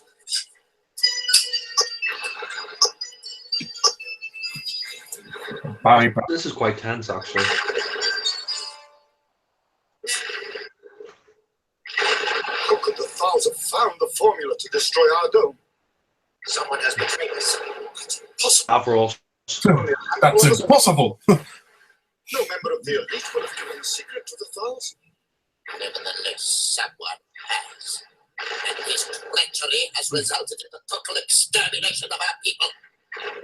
Well, you did say exterminate.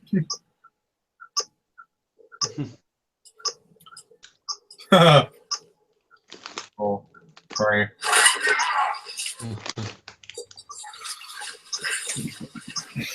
Oh dear.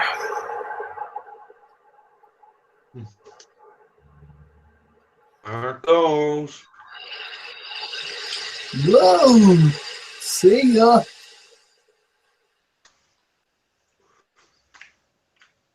Oh shit. See you on the other side. Help!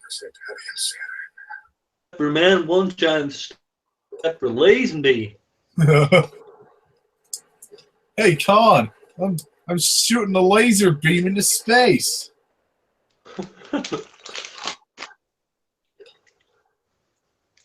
It will avenge the annihilation of our people with a George Laserbeam. so merciless that it will live in history. Yeah. Uh-oh. The music's really good. Yeah, it's very cool. Let the vengeance begin. And the Daleks are great. I wonder if Murray Gold took any inspiration from the classic music. Davros! I think he must have, yeah. Oh god. Yeah.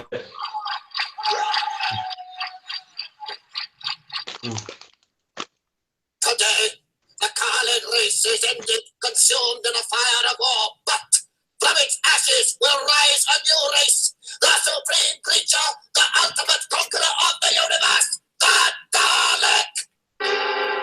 The Dalek. Yeah. Very, very dramatic The performance. action you take today is the beginning of a It's great. take the Daleks to their destiny of universal and absolute supremacy. Or So currently, there's only 3 Daleks that have been created. Is that right? Yeah. More. Yeah. Yeah. Now it's ended. Listen, the people they know already. Gentlemen, there's a great I must the people. There must be a victory parade. As the enemy must be punished. Let us now show that while we were ruthless in war, we are generous in victory. Let all prisoners be charges against them dropped. Issue that statement at once. You just killed everyone. Oh, hello, Doctor. Tom Baker's really good. You can tell he's just devastated because he thinks Sarah and Harry are dead. Again, there's so much more tension in this story than the Twin Dilemma. Oh, yeah. Harry! You're wrong. It was he who told us how to destroy the Carlet Dome. He's only interested in achieving peace. The Carlet government was on the point of stopping Davos's experiments. Well, when that happened, he helped him to destroy his own race. You never convinced my people. Oh, you're blaming me? Davos is a hero. Yeah. Huh. Got a funny idea of There's heroes. general amnesty. You're free to leave whenever you want. The Doctor's like, yeah, for how long, I wonder.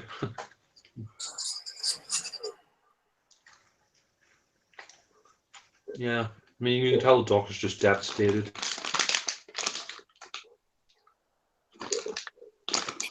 Oh, yes. I mean, even back then, it was really convincing how scary this guy was. For the first time that you ever see him, you'd expect it to be a little bit less convincing, but this guy, in his performance, made it so scary. And you know, credit has to be given. Really, he's really amazing. Now see that my orders are carried out. Yeah. Question, Garman. He was supposed to return for Destiny of the Daleks, but he couldn't because he was doing some other thing at the time. I wish he did because he is just so great in this. Daleks are in position. They will act on your command. I see no reason to delay any longer.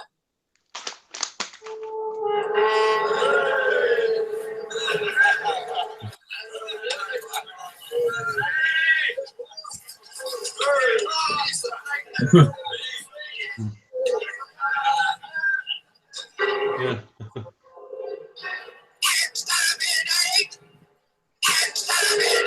Yeah. Bye. Daleks are back with a vengeance. Yeah.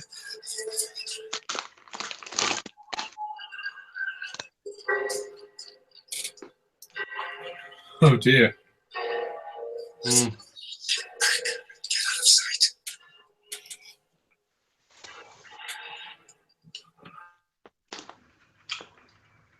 It's funny because I think John Pertwee hated the Daleks, but Tom Baker loved them. I think they're the villains that you love to hate because Yeah. they're so iconic. Yeah. He just didn't like them in general. He wasn't a big fan of the Daleks, but Yes, they are the Daleks. Lead the way. The beginning. Only the beginning. From this moment, all other research must cease. Absolute priority is to be given to the building of my Dalek force. Nothing, absolutely nothing must delay this glorious project. mad. He's a big cuckoo. Cuckoo. Thank you, cuckoo. It's funny how they switch cameras quite a lot. There's no need to go that far. The leaders thought they were beaten. They should have surrendered.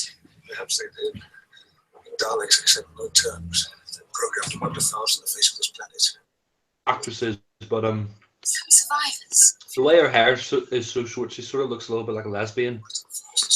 What? All lesbians have short hair. Yeah. Have against them. But no, I see what you mean. Yeah, there is a sort of general. A lot of them tend to have shorter hair, but I think some are just more like tomboys as well. Yeah. That's a very good shot. Yeah. Very nicely lit. That was well done.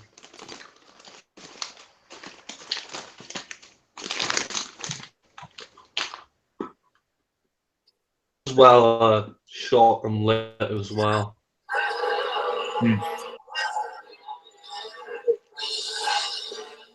Yeah, they do Mutos. quite a bit, don't they?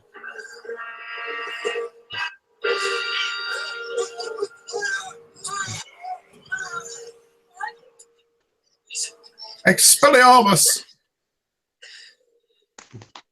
Harry! I can hardly believe it. I thought you were in the Carlet Dome and it was hit. Harry! Yeah. Harry! When you're comparing acting between Colin and Tom Baker, there's no contest. The mutants just ran for their lives. Well, of course, I knew you. And Elizabeth Sladen as well. Really great. All the acting in this story is fantastic, even from the guy that plays Harry as well. In Murder. Yeah. He died quite young, unfortunately. I think he died about years or so after this. Really? Yeah. Unfortunately. But he wrote a couple of Doctor Who novels. Oh. Oh dear, I hope he didn't die too tragically.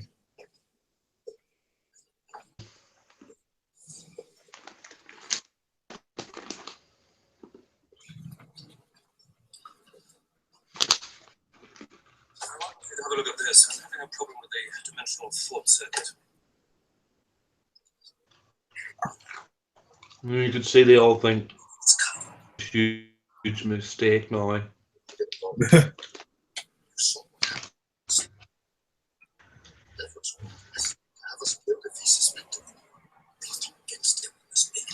So he won't suspect him. Troops will stay loyal to him. It's not important. If the whole of the scientific core act against Davros, he can't perceive it. We can then demand that the Dalek project is halted. His whole concept is monstrous. It's evil and immoral. What do you want me to do? Spread the word. Convince those who wave our vital is that the whole Dalek project be ended. Neither being a slime ball.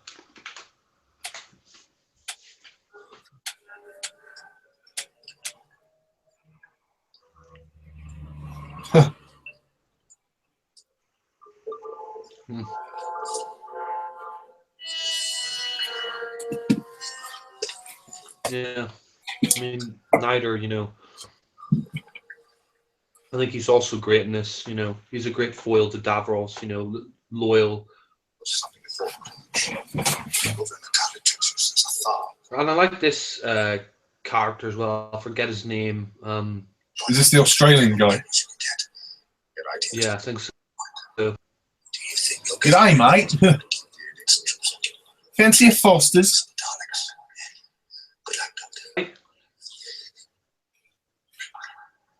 Like Severin, yeah, he's a good. I mean, you know, like I agree. This is a great example of production site for a TV budget. These caves are impressive. I mean, for a small budget that they had, yeah, did a really great job. Another great example of like good production and stuff like that would be Towns of Wing Chai-Ang, where it's set all in the Victorian era, which is like 3 years after this with Tom Baker. That's another classic story. Yeah. Garmin, I must talk to you. It's of vital importance. Very soon. And somewhere we'll talk in private. What's this about, Nyla? You know that I have served Davros faithfully for many years. I've never questioned anything he has done. But he has become a megalomaniac. Yeah. He's ready to sacrifice everything and everyone, including us, just so that the Dalek project can be completed. Not alone in no fears. Where can we meet him? The only place Davros never goes is the lower level. How's the detention room down there? Good. I'll be to there as soon as I can. You can tell he's a scheming little rat. I never got the point of those clan things as well. Like, I don't really get why they're there. They don't really add anything to the story. Versus genetic mutants, but yeah, I don't see much point in them either. I mean, they look good, but like, really, they. I think they're just there for to add, you know, jump scares and tension. But really, you know, Yeah. ultimately, if you took them out, the story would still be fine. Yeah. But again, it's just a minor nitpick because most of this story so far has been flawless. Yeah. In almost every frame, you know, the fact that the Daleks are being created and the Doctor has to try and stop him. Yes.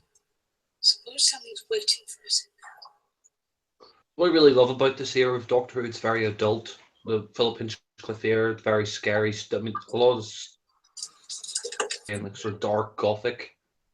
I think Tom Baker's first season of Philip Hinchcliffe and Flying Rock, you know, just excellent, like really well done.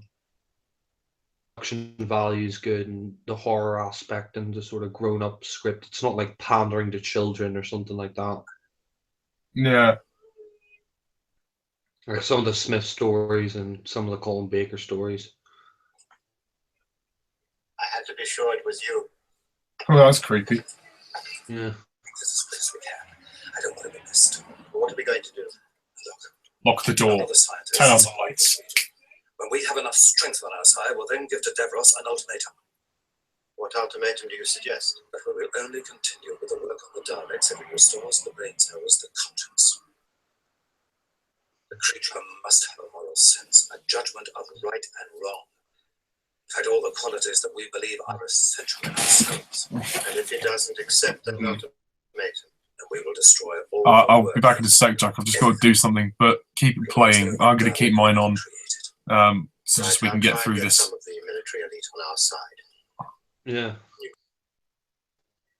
I mean, you can see Nider here is just completely and utterly ruthless.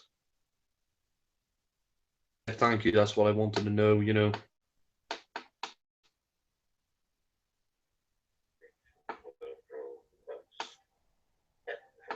Yeah. And Davros is just completely mad.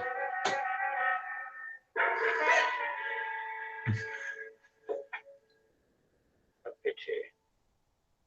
He has a good scientific mind. And you can just tell how much slime ball and a double crosser Nider is.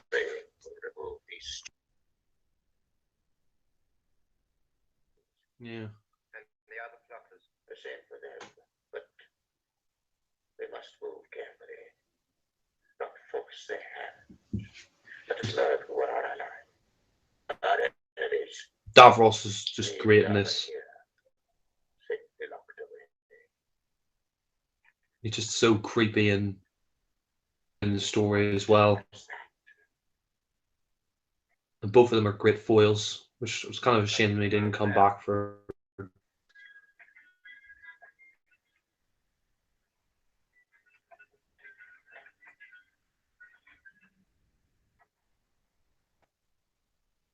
There's somebody.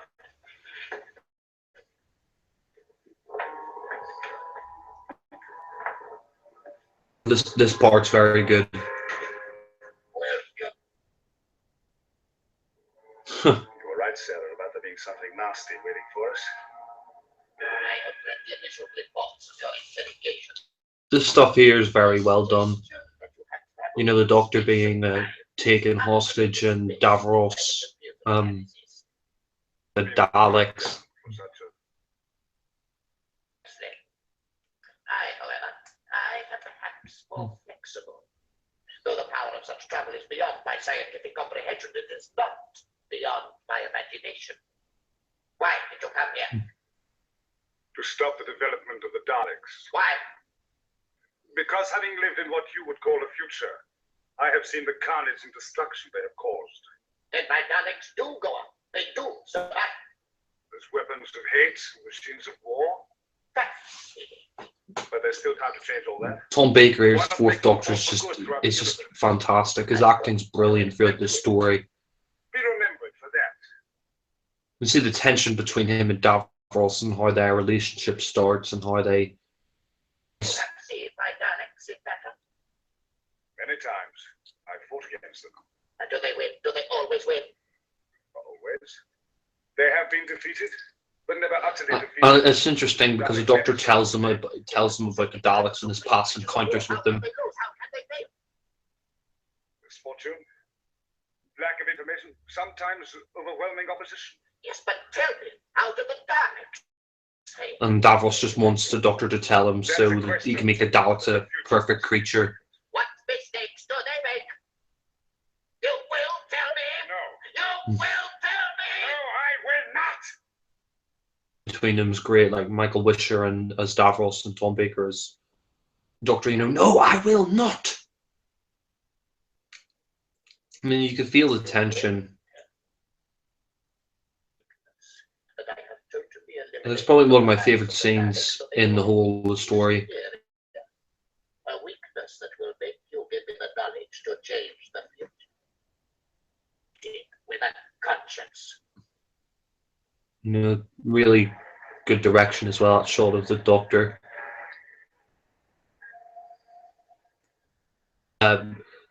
Maloney is, one of the best Doctor Who directors. Directed a lot of these great stories, and the shots he incorporates in the story themselves, it's directed really well. As long as there are people inside risking their lives to destroy the Daleks, that's the least we can do. As soon as we've rested and picked up any stragglers, I need your help now.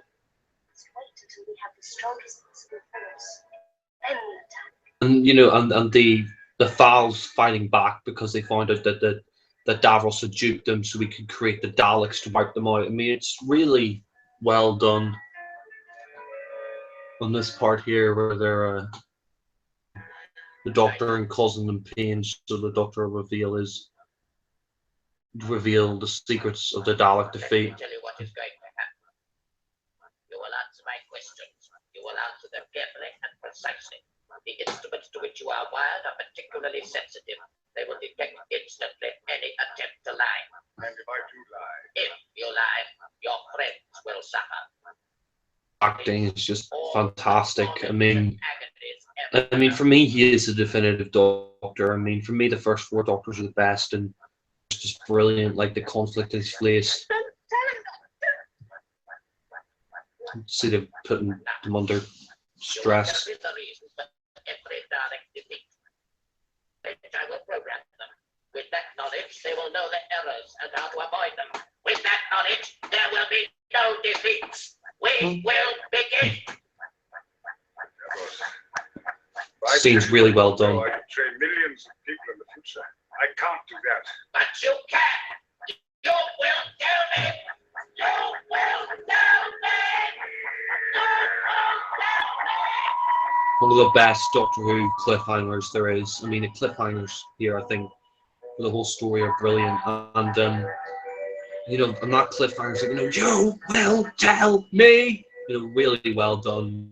And sure, it's so much want to reveal the Daleks' defeat to them, so Davros can make the Daleks even more deadly. And you see the conflict in the Doctor. He doesn't want to tell him the secrets, but he knows if he doesn't, Sarah and Harry will be in loads of pain, and he just can't bear it. And I think the script here by Terry Nation is brilliant. Probably the best script he ever wrote for Doctor Who. Yeah, so that's the end of part 4. I mean, gonna wait till Ollie comes back to do part 5 of him. But as for the story so far, I mean, I think it's a brilliant story. I mean, it really is. The Doctor, Tom Baker is brilliant in the role, the sets, the production design. all just fantastic. I mean, really goes to show how much put into this.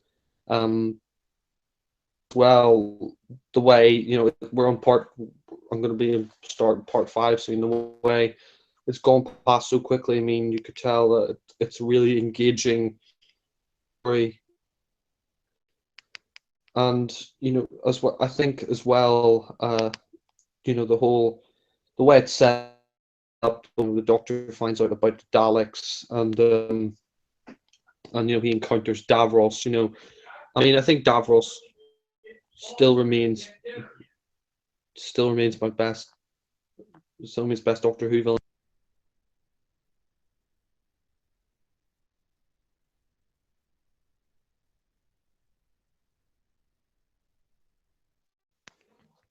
And I think as well, Tom Baker, you know, is just, and I think everybody in the cast here gives a great performance, not just Tom Baker, but Michael Wisher, Peter Miles as Nider, Sarah Jane.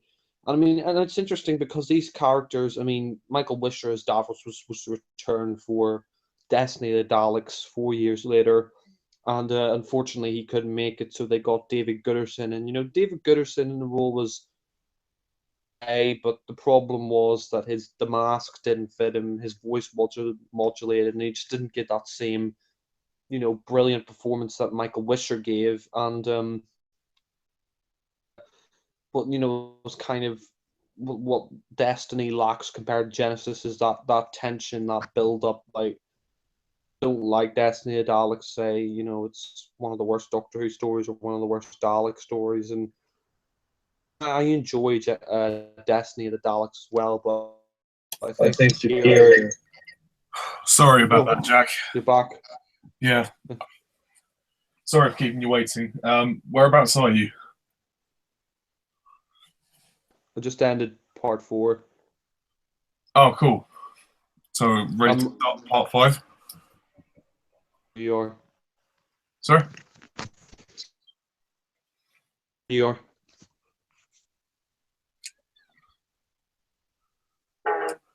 Okay. You there? Yeah, I'm here. Are you ready to start part 5? Hello? Tell me when to go. Okay. Yeah. 3, 2, 1, play.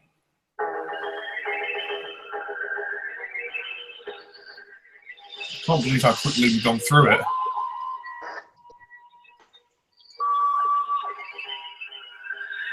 Yeah, the end of the cliffhanger, Davros founded the Doctor and some. Yeah, he's and he's Harry and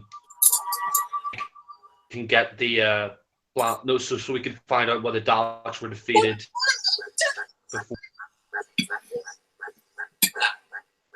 You will tell me the reason for every Dalek defeat. With that knowledge, I will program them. With that knowledge, they will know their errors and how to avoid them. With that knowledge, there will be no defeats. We will begin. Davros, if I tell you what you want to know, I betray millions of people in the future. I can't do that. You can. You will tell me. You will tell me. You will He's quite tell me. Please, don't tell me. putting them through pain. All right. Just leave them alone. Or doesn't want to reveal the secret of the Daleks. 2000 was foiled because of an attempt by the Daleks to mine the core of the planet. The magnetic properties of the Earth.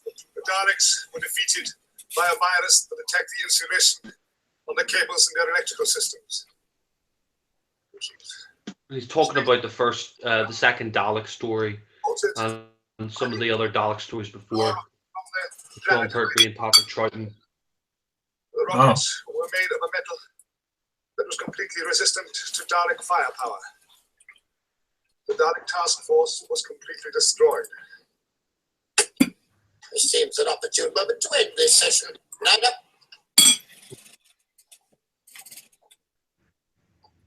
Release the prisoners. Take them to the detention area. You can take the Doctor Doctor, you know, he feels really bad for the Daleks were defeated. Information, this foreknowledge, will be programmed into It's the interesting that Daleks' the Doctor's not away. always able to get out of every situation in the way he wants. Yeah, and that's what makes it really good as well. Still, He's not this angelic character who's always right. You know, he gets things wrong. He's flawed. Yeah, as men of science, a good. That's what makes him well rounded to me, and how Davros really pushes him to the edge. neither take charge of the tin. Immediately, Davros. It will be your responsibility. And remember, it is priceless. Its value beyond computation.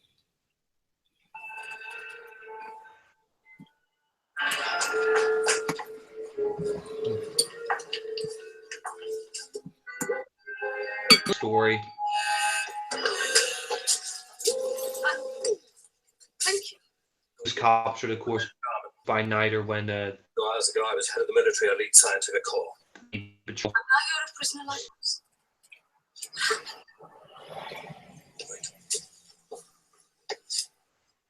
I was trying to organize a movement against Davros. You found out. I mean, it's an interesting monster, and he's created the Daleks, and he's just even they sort of know in their gut that the Daleks are wrong. Don't understand. It's a good thing that the Doctor's not up against, Davros flatly. Yeah, There have been less arrests by now. Executions. You all seem pretty quiet.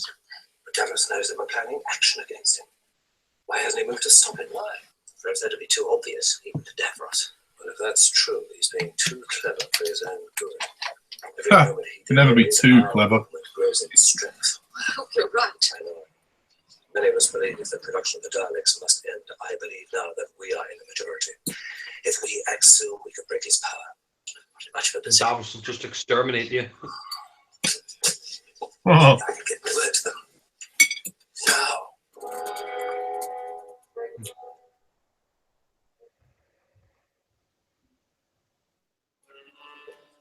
Halt!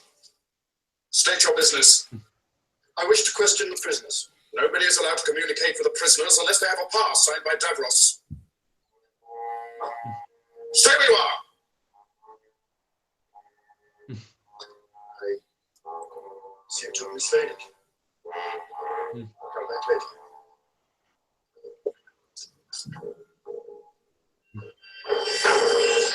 Now, future eras will be eradicated. Defeats will become victories. You have changed the future of the universe, Doctor. I have betrayed the future. Davros, for the last time, consider what you're doing. Stop the development of the Daleks. Impossible. It is beyond my control. The workshops are already fully automated to produce the Dalek machines. It's not the machines. Yeah. The minds of the creatures inside them. Minds that you created. They are totally evil. Evil? No. No, I will not accept that. They are conditioned simply to survive. They can survive only by becoming the dominant species. When all other life forms are suppressed, and the Daleks are supreme. it's funny how Davros just has one goal, survival. He doesn't care about any other race, whether the Daleks, how they feel or what they are, if they're evil or not. He just, Yeah. it's his way of protecting himself essentially to survive, and it's kind of interesting in that sense, really, because of how deformed he is. He gave himself for this race, so this guy is literally on the edge, and obviously they say he's become a megalomaniac, and I think that really shows. Fascinating. Yeah. But would you do it? Interesting the conversation he has when the Doctor tells him if you could create a virus that could destroy all other forms of life, but you could create it. A capsule that contains such power. To know that life and death on such a scale was my choice. To know that the tiny pressure of my thumb, enough to break the glass, would end everything. Yes, I would do it. That power would set me up above the gods. And through the Daleks, I shall have that power. Doctor just can tell he's just completely insane. I mean, he thinks of himself as a god. Release me. Yeah. Don't touch that switch. Why not? It controls my life support systems. I could not survive 30 seconds without them. Order the destruction of the Integrator 6. Destroy the Daleks. Never. Yeah. I mean it, Davros. Next time I press that switch, it stays pressed. Now give the order. Even if I do this, there will be no escape for you. It's interesting how they play the power game here in this scene. Like, the Doctor is now in control, but before Davros was in control. And like how they're almost kind of like the Master. They're almost equals in intelligence and also in authority. That's what's interesting about this scene. How the Doctor's now turned the tension by grabbing his hand, about to, you know, destroy everything. I mean, the Doctor's clever, like so clever. This is Davros. This is Davros. My last order is cancelled. Repeat, cancelled. No action is to be taken. When you are done with this, for the moment he must be kept alive. He has knowledge that is vital to our future. I will tell detail of it from his mind. He will The learn. Doctor, you know, is just, I mean, you just tell Davros is such a maniac. The dissidents, what progress are they making? Yeah, I mean, that's why the Davros and the Doctor is my favorite. You know, Davros was my favorite villain because he is just so power mad. He doesn't care about anything else. He only cares about the Daleks' survival and their conquering of the universe. Take action soon. And, you know, Certainly. and he doesn't even care about his own people. He only cares about the Daleks, and the Daleks are his creation, and they must survive. And that's what makes the conflict between him and the Doctor so great, is because they're mortal enemies, because the Doctor hates the Daleks, and Davros created them. Hides away and festers. Because all the Doctor sees is just evil. Yeah. On your feet.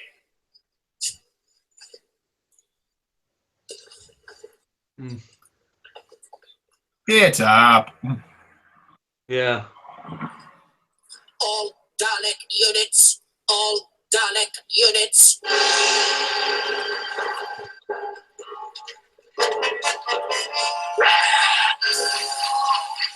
Good.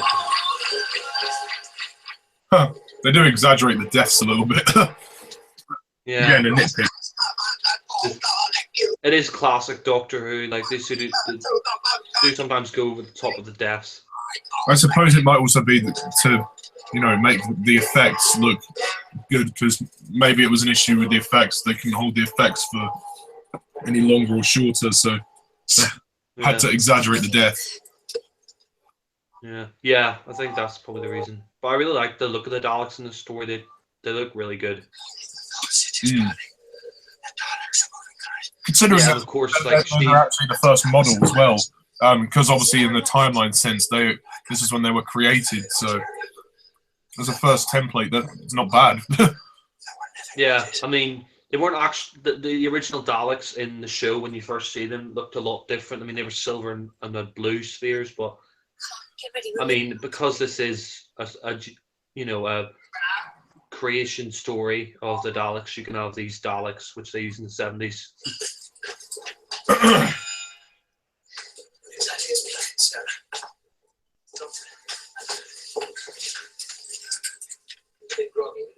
I mean, I think as well, what's great about it is that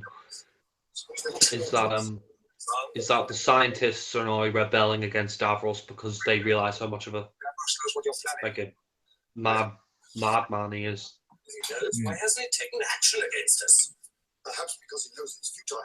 Oh, there are too many. So it's not there. I don't know what he's got prepared for you, but believe me, he's ready. Well, even so, there'll still be too many for him. Just be careful. Be careful. I mean, it's funny, this actor there, the one in the black, he was in the Twin Dilemma. At the start of it, when he was talking to he was the father of the two twins. I mean, it's funny. I mean, it's funny. He goes from such a great story like this to a piece of crap story like that. You know. I think he has less of a role in this, than he does in the Twin Dilemma. Well, he has more of a role here than he does in the Twin Dilemma. Like Oh. in the Twin Dilemma, he's only in at the start of the story. And in the end, isn't he? Yeah, but here he has a much bigger role, which is good because he's a good actor.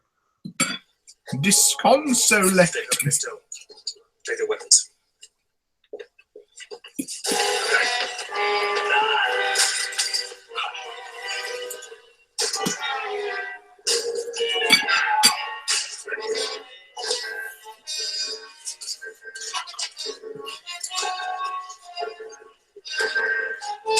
Oh.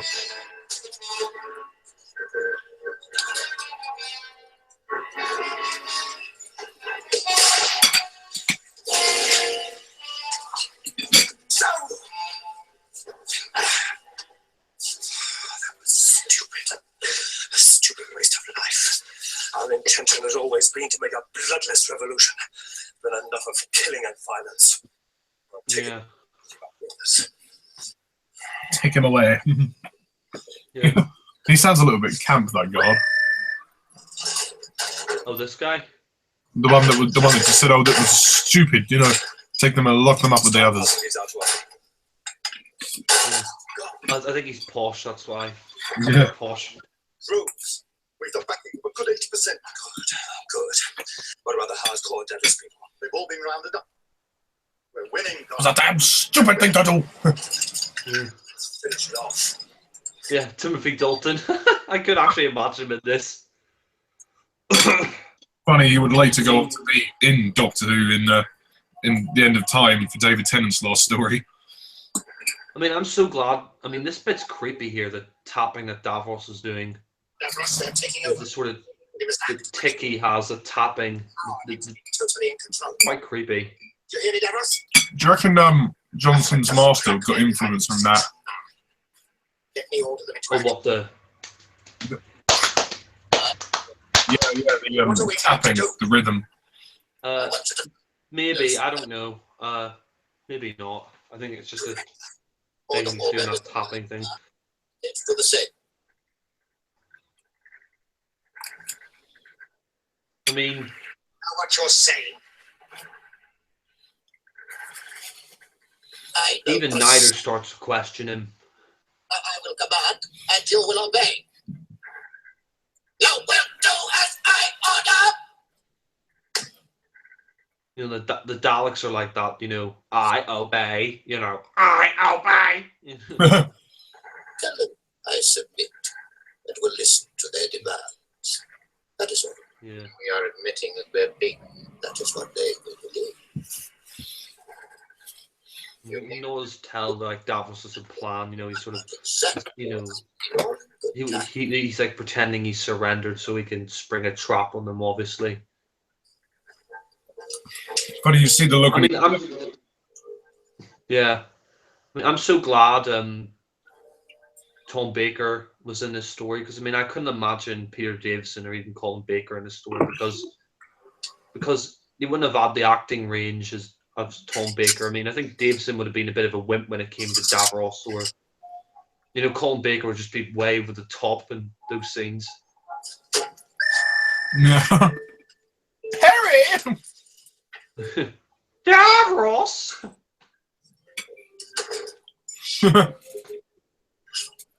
A British tar of the ball. The Star Trek Insurrection. Yes. Star Trek Bad Infection. Star Trek Big Erection. The Time Lord gave me 3 options. There's only one still open. Is it possible for Time Lords to have an erection? Yes. I think so, because I mean the Doctor does have a granddaughter. Oh yeah. That's why it pisses me off if the fact they made the Master into a woman, and if they make the Doctor into a woman, it'd just be fucked up. You know. Yeah. And It's like his granddaughter, and all of a sudden he'll be. It's like grandfather. No, I'm your grandmother now. You know, God. Imagine, you know, when he if he were to change, he just look down and he'd see us. two big ovals grow on him, and then he'll lose his, well, little balls. Speak for them. We represent Very well. Nobody disputes that in the past, under your guidance, we have made incredible progress in many fields of science. You did not come here to flatter me. You're going to offer an ultimatum. Confine yourself to terms of an ultimatum. Very well. Did not come here to flatter The me. concept of the Dalek is to build a life support system and a travel machine for the creature that we know our race will ultimately evolve into. Disapprove. No, but we believe that concept has been perverted. No. We have tampered with the genetic structuring of the creature to create a ruthless power for evil. We cannot permit this to continue. Then what do you suggest? All work on Dalek projects is to cease immediately. Creatures that have been conditioned and programmed are to be destroyed. If these terms are met, we will then be proud to work under your guidance on the rebuilding of our society. And if I refuse? If you refuse, you will be placed under arrest. The Daleks will be destroyed, and our work here will then continue under a new, democratically elected leader. That's fair enough. Yeah. Have you finished? Well, You might at least do me the courtesy of giving me time to consider. Yeah. Before he blows you away. That tapping's quite creepy. I mean, it's interesting as well because, like I said, what's interesting is every Dalek story after this had Davros in it, and it's interesting the Doctor's relationship with Davros after this, like when he meets him in Destiny, you know, Davros still wants to be the ruler of the Daleks, and any sort of, he doesn't trust them in Resurrection because they've killed him before, and then he becomes the Emperor of the Daleks. You know, he removes all his body parts, and he's only a head and a head on a bit of a torso inside a Dalek machine. harmless enough, I think. Just like this. Uah. Come in, you doctor. No need, Harry. Just a nurse to put Harry. the most damage. Shouldn't take them We're on part 5, aren't we? Yeah. Oh, right, yeah. Sorry. It's interesting how Sarah changed her outfit so quickly. You think the Doctor was watching? Why did you want to see her change? Yes. On one condition. Go on. That you allow me to speak to a full meeting of the elite, both scientific and military. Anyone you elect may speak against me. When this is done, a vote will be taken. I will abide by the decision of the majority. You already know the decision of the majority. You will lose, Davros. With such confidence, you can hardly deny my request. It was you who introduced the word democracy. Oh, Yeah. It's agreed. The meeting will take place in 1 hour from now. Arrange it. But doesn't agree with it. Just fascism. I mean, you can definitely see the influences of Hitler. Ours is the victory rider. We have won. They talk of also, the way that freedom. they're all dressed as well, Those are the creeds they of do look like cowards. Nazis. The ones who will listen to 1,000 Yeah, like the satisfied. black tight sort of suits with the lightning bolt on with the eye on the collar. Yeah. Yeah. Lost. The music. Yeah. Entrance to the bunker. Really good. That's where they must be heading.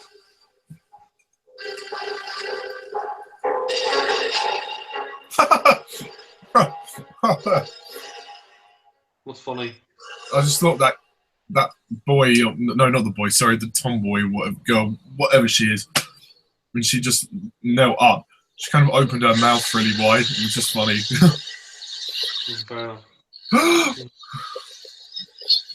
Yeah, the Dalek mutants. Oh my, get on. Oh my Gideon. Oh crumbs. Yeah, babe, Victoria.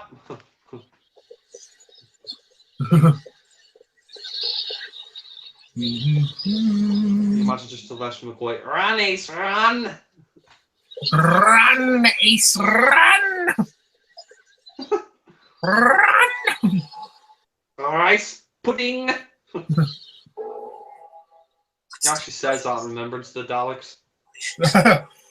Rice pudding. Yeah. Says that to Davros. Conquer the galaxy, unlimited rice pudding, etc., etc. Did you say cock of the galaxy? Yeah. McCoy did. Oh shit, Dalek mutant. Ugh. That was scary, actually.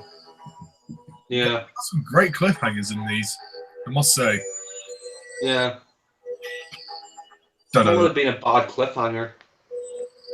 I mean, with Twin Dilemma, they're all bad cliffhangers. Like, when you think the Doctor is dead, Perry's like, no, Doctor, no! Yeah. I'm crying. The guy's been an absolute prick. Yeah. And that part in part one is like, you destroy my entire command. Now I'm going to destroy you. And that just overreact look on Colin Baker's face. And then the part 3, which is when, you know, Perry's captured, he's like, Perry! Yeah. Yeah. His story is 42 years old. Yeah. Okay, part 6, the final part. I'm ready. Hold on just one sec. Alright. Okay. Whenever you are. 3, 2, 1, play. Also, I want to apologise to the viewers. We've obviously had to kind of dip in and out, and the part 4 didn't start till a bit later, so we apologise if you are watching on your DVD and you had to sort of stop it and rewind it. We do apologise if there were some interruptions, but we're almost there. Well, we're on the final part, aren't we? Oh, Terry Nation did a great It's job. gone by pretty quick. Yeah, it has actually. The pacing, I'd say, is stellar. There's not been a dull moment at all. What's taking him so long? Yeah. I wonder if maybe, obviously since the show's being revived, they could actually try doing this sort of thing again, like 23-minute episodes, like, and then like 4-part stories, going back to the classic formula, and we just might change it up a bit. But I don't know if they'll do that now. They probably won't, because I think everybody prefers the 45-minute structure, and if they've got a bigger budget, then I'm going to spend more time seeing everything. So Just stands together. The Daleks are finished. This seems really well acted, like great speech. You destroy the Daleks, you can't doubt it. But I do. You see, some things could be better with the Daleks. Any future worlds will become allies just because of their fear of the Daleks. It isn't like that. But the final responsibility is mine. Not mine alone. If someone who knew the future pointed out a child to you and told you that that child would grow up totally evil, to be a ruthless dictator who would destroy millions of lives, could you then kill that child? yes. We're talking about the Daleks, the most evil ever invented. You must destroy them. You must complete your mission. I think he's talking about Hitler if he was a kid. Would you? Hitler is a kid. Oh, yeah, you're right. This is a good scene. It's like, does the Doctor kill? Like, he's not a murderer at heart, even though he hates the Daleks. He would never really kill, unless there is, a good reason. And my weight. Yeah. I can't recall if there's a time when the Doctor's actually killed anyone.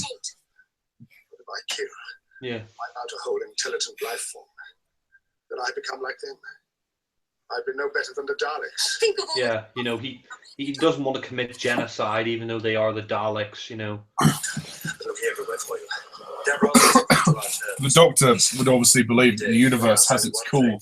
The universe says when it's right to kill, when it's right for the race to go, and obviously he would assume that everyone would live in harmony. But obviously for the Daleks, it's a bit more problematic, to say the least, because Not they're only that, but he said like the reason why he doesn't want to do it either is because many future races will become allies just because of the fear of the Daleks, and and they are an intelligent life form. Wiping them out, like he said, he'll be no better than them. than them.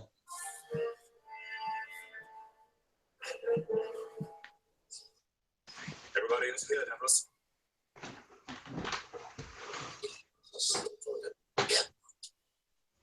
I have given my life's work to the survival of our race.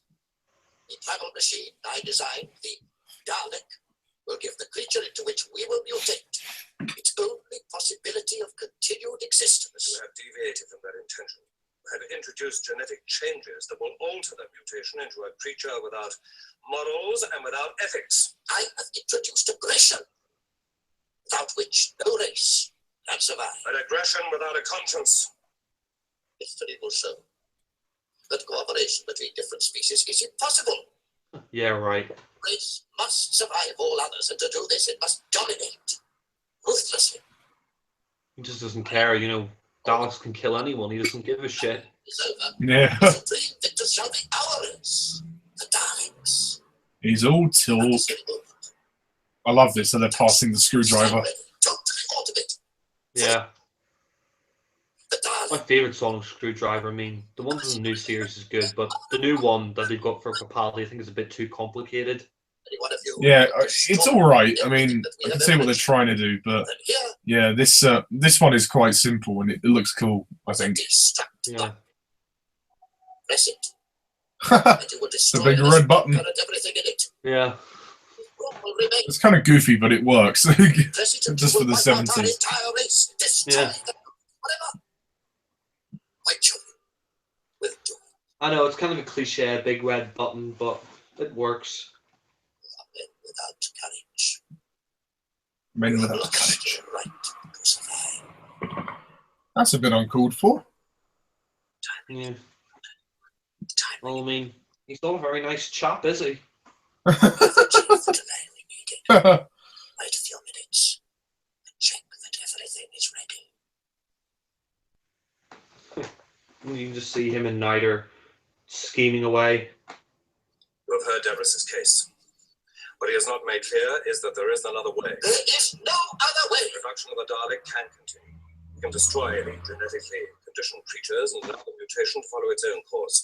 Our race will No! survive if it deserves to survive. But let it have all the strengths and weaknesses that we have. Compassion and hate.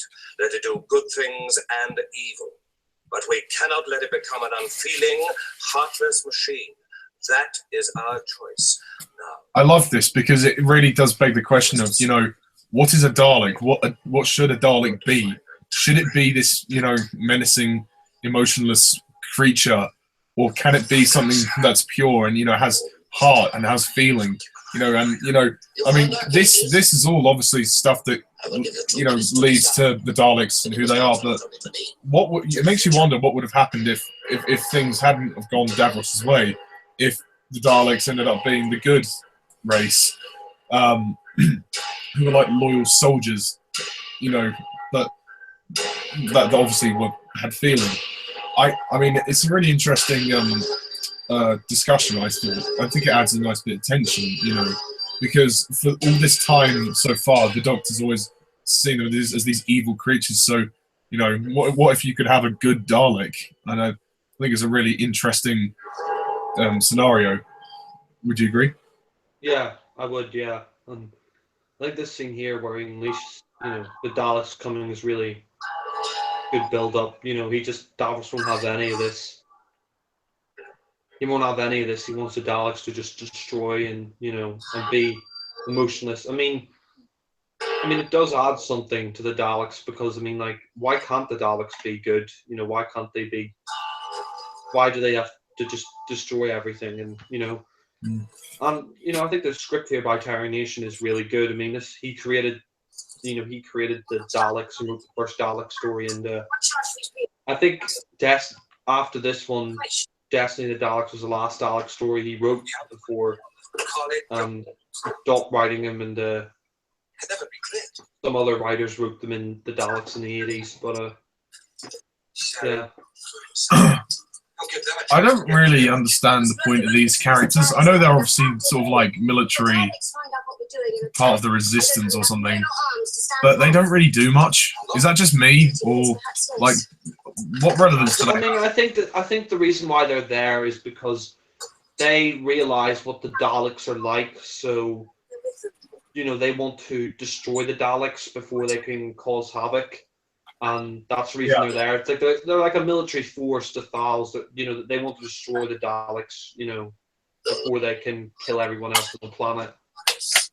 Go forward and stand at my side.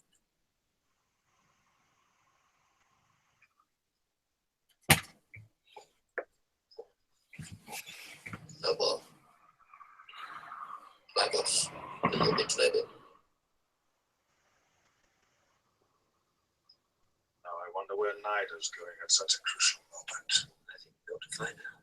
So do I. Let's go.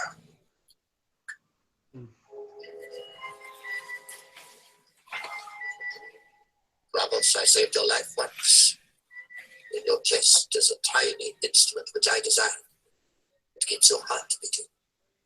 Will you now turn that heart against me?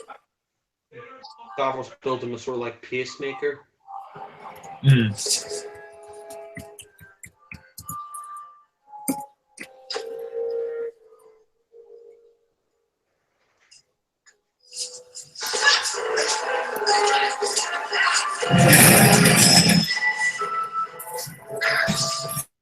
Yeah.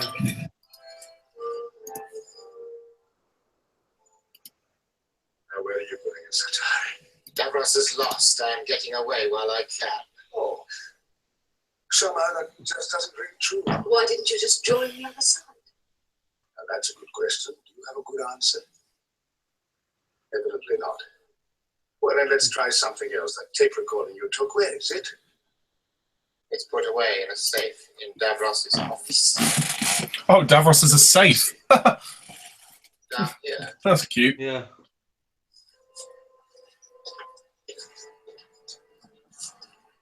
Oh, you'll see what it's for, though. You'll see.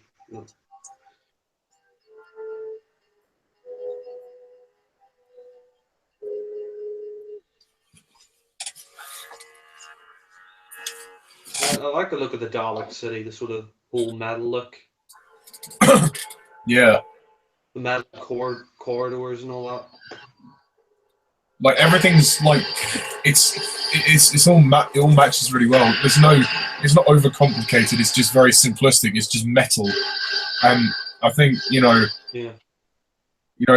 that's really just to I suppose it's to help them blend in, like because almost they could kind of sort of camouflage in the dark, if that makes sense. Yeah, I mean, I think the shots of the Daleks here going down the corridors are great, like the music and the dark lighting. I think like the suspense really works as well. Come on, Nida, you can do better than that. Perhaps he's telling the truth. Oh, no. On the contrary. Now, Davros can't rise from his chair, correct? Well, and he has the use of only one hand, this hand. And Davros never goes anywhere without you, Nida. So you must open the safe for him. Open it for him. Yeah. Mhm.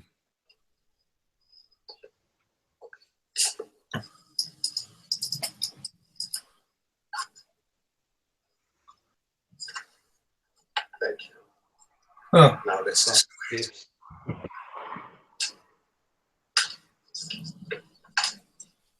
How about this? How very apt. A Dalek gun.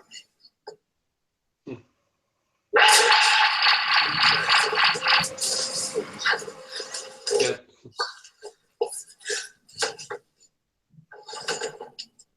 It's not important. We've got a time ring, we've destroyed the tape, and Davros' power is broken. Well, what about the Daleks that are already operational? So is neither good or bad? We can leave Garman to destroy them. He's bad. We can leave. Yeah. Yes. He works for Davros. I mean, Time ring? bound to be bad. I must have dropped it in the struggle in the corridor. Well, now we've got to get out of here.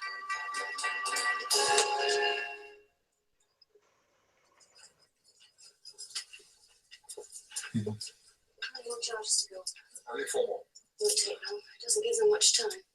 All right, carry on.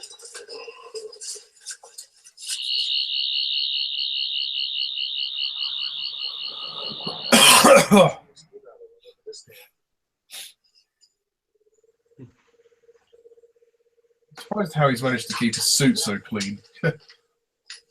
Harry, that is.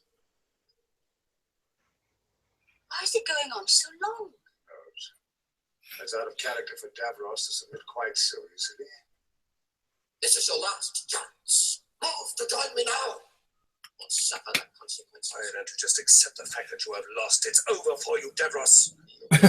It's over for you, Davros. I'm full of spineless fools like you. Davros. You have won nothing.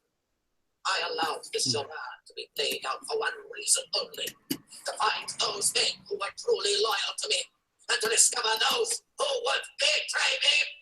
There's no need to shout. I will go on. Oh, he's mad. Uh-oh. Shit.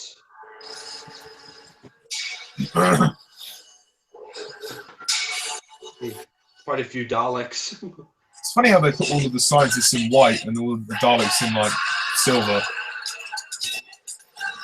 Dark grey, yeah.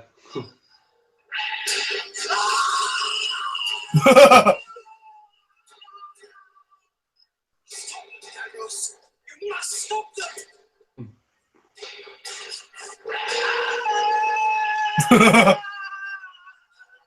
Yeah, I mean, Davs are a bit over the top, but No, it's all good fun. You have to appreciate it for the time, which is fair enough. yeah. I don't know who that guy is. He looks like a caveman.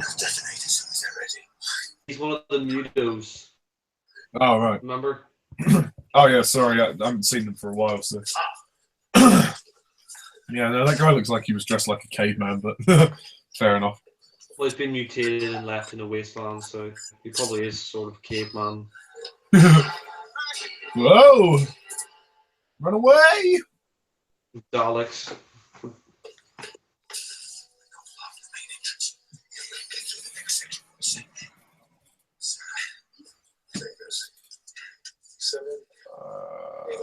Let's get them out of here.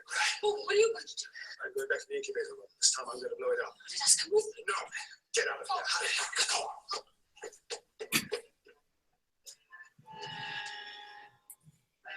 Dispose of the traitors' bodies. The Daleks will assume all military duties necessary for the security of the bunker. As for us, work will commence as soon as possible on the improvement of Daleks. every aspect of Dalek design. Davros, the prisoners I locked away in your office have escaped. They must be found. Seek out the prisoners and exterminate! We obey! Yeah. We obey! Yeah. It's the last one in position. Right, prepare to detonate.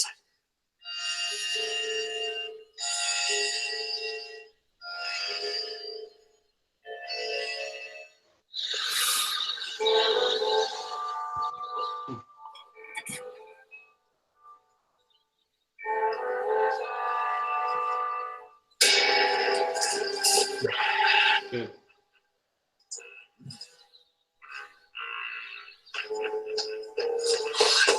Quickly, move away, we're about to detonate. Yes, Colin, not yet. The doctor's still inside. 2 minutes, please. Please. A few minutes. But if there's the least indication of the Daleks moving up that corridor, then I detonate.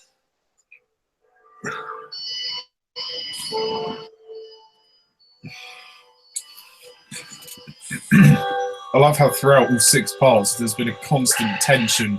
It's never sagged one bit. There's always been something happening. There's always a good, there's always a lot of drama. Because the twin dilemma is like next to nothing. It's such a contrast, it really is. Yeah. From a story that's like 0 out of 10, like the Twin Dilemma, to a story that Was maybe 10 a out of 10 out of 10 out of 10, like Genesis.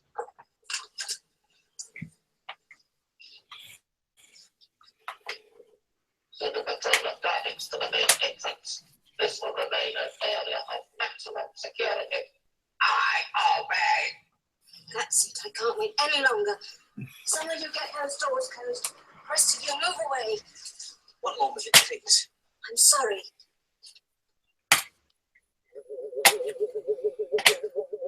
The automated Dalek production line has been started. I gave no such order. You did. I gave no command. You will perform no function unless ordered by me. You will obey only my commands. The production line is to be halted immediately. You heard my order. Obey.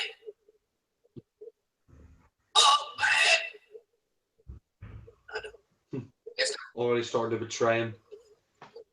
You're on your own there, mate. Sorry. Shall well continue. His death wasn't that over the top of him. Fire! Fire! Fire!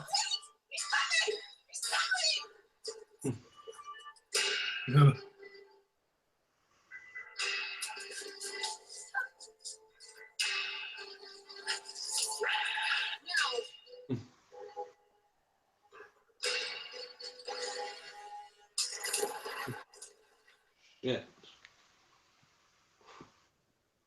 Bye bye, Daleks. Bye. You must obey me. I created you. I am the master, not you. Our programming does not permit us to acknowledge that any creature is superior to the Daleks. You cannot exist without me. You cannot progress. We are programmed to survive. We have the ability to develop in any way necessary to ensure that survival. Main exit blocked by explosion for a length of at least 1,000 yards. You can tell the Daleks now, his own creations are even turning against him. They've had enough of his shit. But I'm afraid Yeah. to live in short time. 2,000 years. Total time scale, no more than that. All inferior creatures are to be considered the enemy of the Daleks and destroyed. Know it! Those men are scientists. They can help you. Let them live. Have pity. Pity. I have no understanding of the word. That's the first time Davros has ever been compassionate. Vocabulary, man. Yeah. Exterminate. Fearing for his own life now. I am your creator. You must, you will obey me. We obey no one. We are the superior beings. Exterminate.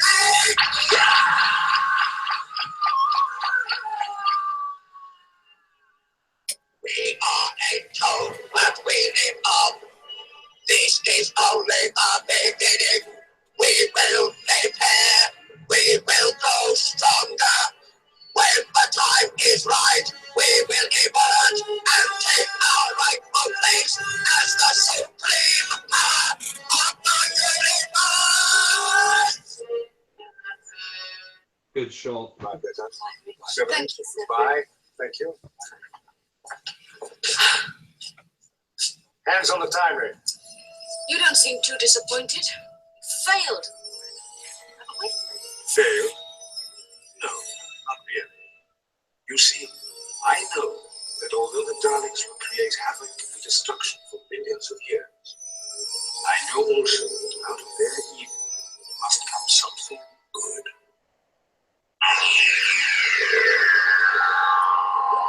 And that's the end of Genesis.